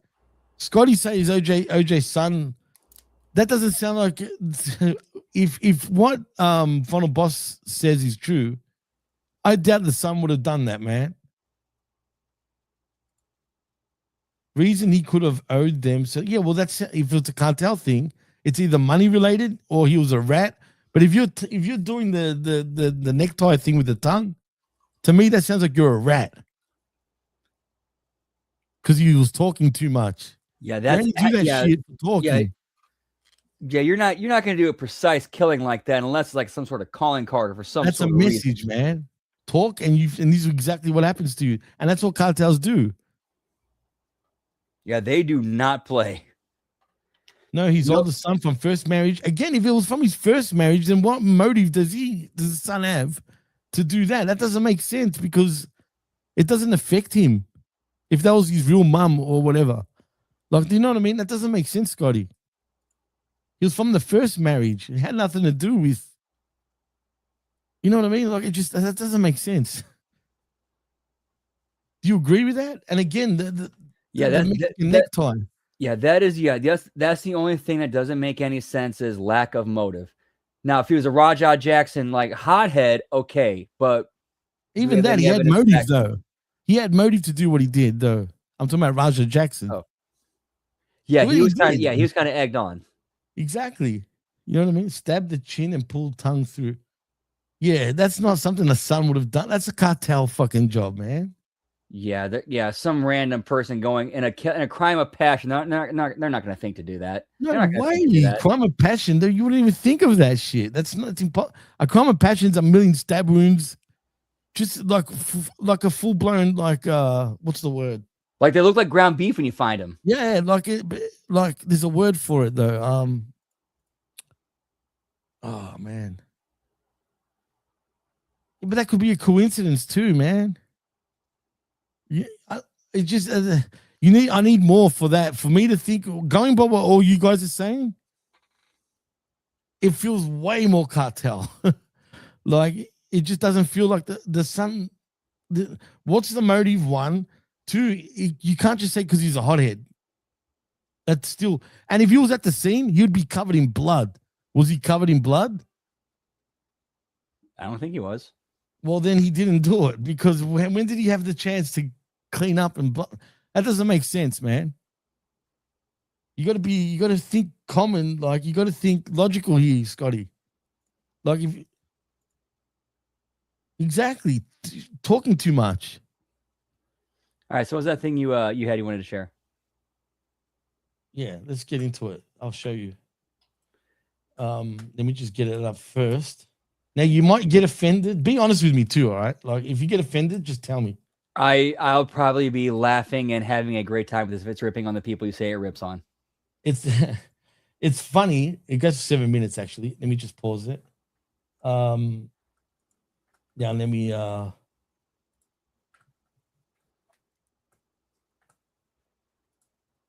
just share the screen. I've seen this video a bazillion times, bro. Like, all right, you ready? Let's do it. Stop Hey, right baby. there. You're going too fast. Slow down. But I'm not driving. No. Slow down with the Botox. What the fuck is wrong with you? There you go. $600 fine, you maggot. For what? I was riding on the left. Your Lycra's too tight. It's a public hazard, mate. What? It's for slipstream. Yeah. They're slipping up your nuts. I can see your knob, you fuck. They went that way. Okay, male or female? Neither. They, them. What? That's their pronoun. Okay, so how many were there? Oh my God, one, you idiot. They're non-binary. So does non-binary have a hole or a pole? You just need to clarify. They who? Who them? Who? Who's who? They them? Everything okay? Mate, I have reason to suspect you've never taken this thing off-road. Are you I serious? expect these people to get They'll do a arrested. dust check. This kills, dude. These two guys are the best. Registration, mate. Step back. It's illegal to drive with no intention of using a vehicle for its intended purpose. You're a douche. Stop. Just stop. This is a cringe-free zone. You are doing 3 times the cringe limit. You are causing death. You are killing innocent people with your shitty dancing. Now fuck off. It Why gets have you got a worse. camera there, mate? It's a dash cam. What are you recording? Our way of life?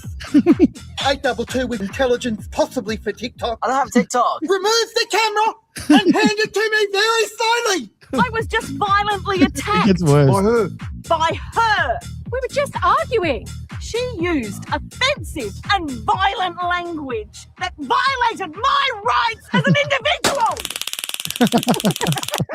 You're all right, love. Keep going. Go. We've zapped 3 of them this morning. They're everywhere today. All right, I know my tyres are a bit bald. Bit bold. They're fucking bolder than your head, you gronk. There's nothing left on either of them. All right, mate, I'm sorry. No, your head's too shiny. Get out. What? You got 28 days to degrease your head, you dog. You're gonna blind someone. What happened? He just Oh, this is the went best. mental and started throwing things at the wall. Did you do the dishes? What? Did you fold the washing and put them away? When did you last have your period? What has this got to do with... Okay. You get a warning this time. But you must clean the dishes to please your husband. Now finish the dishes! And make a sandwich, pal. What happened? Tires were bald, right up a fine. I don't know how to. Me neither. Just get ChatGPT to do it then. What's that? It's the AI thing. I-I-A-E-I-O-U. They who they? Is it? Yeah. Hey, Illuminati. Hello, mate. I've pulled you over No. for driving erratically, okay? No other reason. I'm sorry, I'm lost. You're lost. Right. Head straight, then left. Airport's first on your right. The next flight back to Africa is at 5:30 p.m. quickly, mate. You'll miss your flight. Pigs. Both of you. You're a pig. Keep walking, mate. Mate, I don't follow your laws. I'm a sovereign individual. You are a sovereign whale. You got enough plants on your top to fill up a national park. Don't call me a pig, you fucking pig. The ocean's that way, you whale. Pregnant Bigfoot. 2 for 7 or 1 for 350. Where is the deal? Where is the deal? Well, we have deals here all the time. Other witnesses say they cannot see the deal either. Okay, look. No, you don't move, you bastard! Here!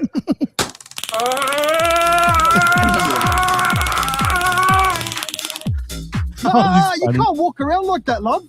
What? You got no ass. You need some butt fillers, bro. Your asshole has sucked in your butt cheeks. 875, we've got an inverted ass walking around. It's 2 legs and a torso. Were they white? No. Were they black? No, colour doesn't matter, you bigot. Were they fat? That's body shaming. Sorry. What do they look like? A human. That's who you're getting from me, you pig. Okay, witness says we're looking for an angry, BO-smelling, pink-haired dog with a nose ring over. Right, at this stage, I've got you for driving under the influence. But I didn't drink. No, mate. That's Chinese radio you're listening to. Driving under foreign influence is a federal offence. Hey, look at that guy, he's walking too fast. Hey, don't get pedestrians, bro. Don't walk that quick, mate. Move out of the way. Move out of the way to your left in Australia. HMG dog. Yeah. Fucking slow down, you dog. It's my Mercedes drivers, yeah. You big petrol dog. You got too much petrol in your tank. Hey, what are you doing? Put it away. What? Put the camel toe away. Have you got a permit for that? No. Right, that's it. You're under arrest. All camel toes must be registered with the roads office. That can cause a serious accident. That thing could swallow a 10-year-old, bro. It says sausage and egg, but it is not really sausage and egg. No, we're a vegan restaurant. And the chicken is not really chicken. That's right. So you lie in order to convert me to vegan? Can you just leave us alone? You're under arrest for spreading extremist vegan ideology. Do it. Do it, boy.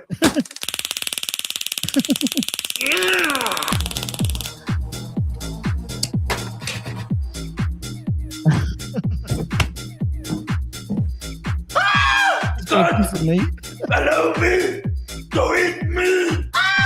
Good.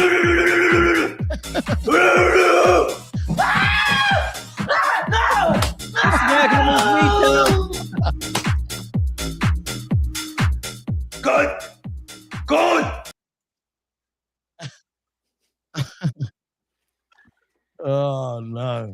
Oh, that was funny. They've got heaps of stuff, right? But they've even got a Netflix show. You should check it out. But that's like different because it's like a show, obviously. But beat with the meat, all right. Anyway, that was all that chatter. Good stuff tonight, boys. Whoop whoop. Are you taking it home at all, Brandon, or are you gonna still chill out a bit? Oh yeah, we're gonna be taking it home here, and then I'll be coming back on Twitch about 15-20 minutes. Oh, you're gonna play games, huh? Yes, sir. Whoop whoop. Well, I think I might do the same actually, but not on Twitch. I think I want to play a little bit of EAFC 26. Nice. I love soccer games, dude. You know what I mean? If anyone plays EAFC, which I'm sure there's nobody here, come and challenge me. You woke up to those noises. Hey, Dan, before we go, I saw like you wrote on like a Raw. Hey, you got bitten by a what do you call it? By a snake. How fucked up were you, by the way? I wanted to like point that out, but then I forgot about it, and Ray didn't allude to it either. But I wanted to ask you about it. That's been on my mind because it was a copperhead, right? We got copperheads here, but they're called low land copperheads. So I'm just wondering, like, how bad was it, Dan? Because I'm intrigued. And thanks for, I didn't realize I was your 100th subscriber. I don't know if you know this, Brandon, but because I was the 100 subscriber to Dan's YouTube page, he done an Aussie classic. Like, you know how he plays guitar? I don't know if you know that. Oh, yeah, of course. Yeah, I heard he was it Men at Work that you redone? I haven't even checked it out yet. I got to check it out. I only found Oh, out. nice.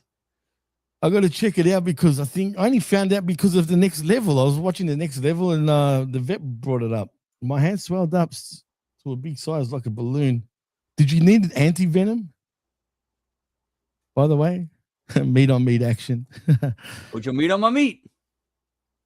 You should check out more of their videos, Brandon. You'll fucking laugh, man. Super Wog. Just look that up. Or watch their Netflix stuff. But they're just idiots, man. But they're pretty big. They've become pretty big. Meat on meat action, pal. But did you need anti-venom, Dan? Just quietly before we go. Yes, indeed. Anti-venom 3 days in the ice. Shit. My biggest fear is getting friggin' bitten by a snake. I've been bitten by spiders, and that wasn't freaking pleasant. But snakes, if I get bitten by I'm dead, bro. Dead. But anyway, time to do the scoot. Brandon, thank you once again. I jumped up for that for a good hour. Sorry if I bothered you with Dynamite in the end. I don't know what happened at the end. I'm just saying, just in case. Chick out accidentally married. What's that? By the way, is it a comedy? Like, I'll check it out. If it's funny, I'll definitely check it out. Accidentally married. Will do. I'll get back to you on that one, Scotty. Anyway, night, guys. Thank you once again, Brandon, for having me on as per usual. Thank you, everyone in the chat. You guys are always a pleasure. And I'll be back tomorrow because I want to watch Lunacy, man, for real. So I'll see you then as well. And yeah, after that, I think I'm doing the Smack Attack, the Saturday night's main event, Smack Attack, whatever's going on with me and RBV. But I'll see you tomorrow. Don't forget to send me the link, Brandon. Absolutely, we'll do. All right, guys. Peace out. Much love. Till next time. Peace. All right. Good shit tonight, boys. Whoop, whoop.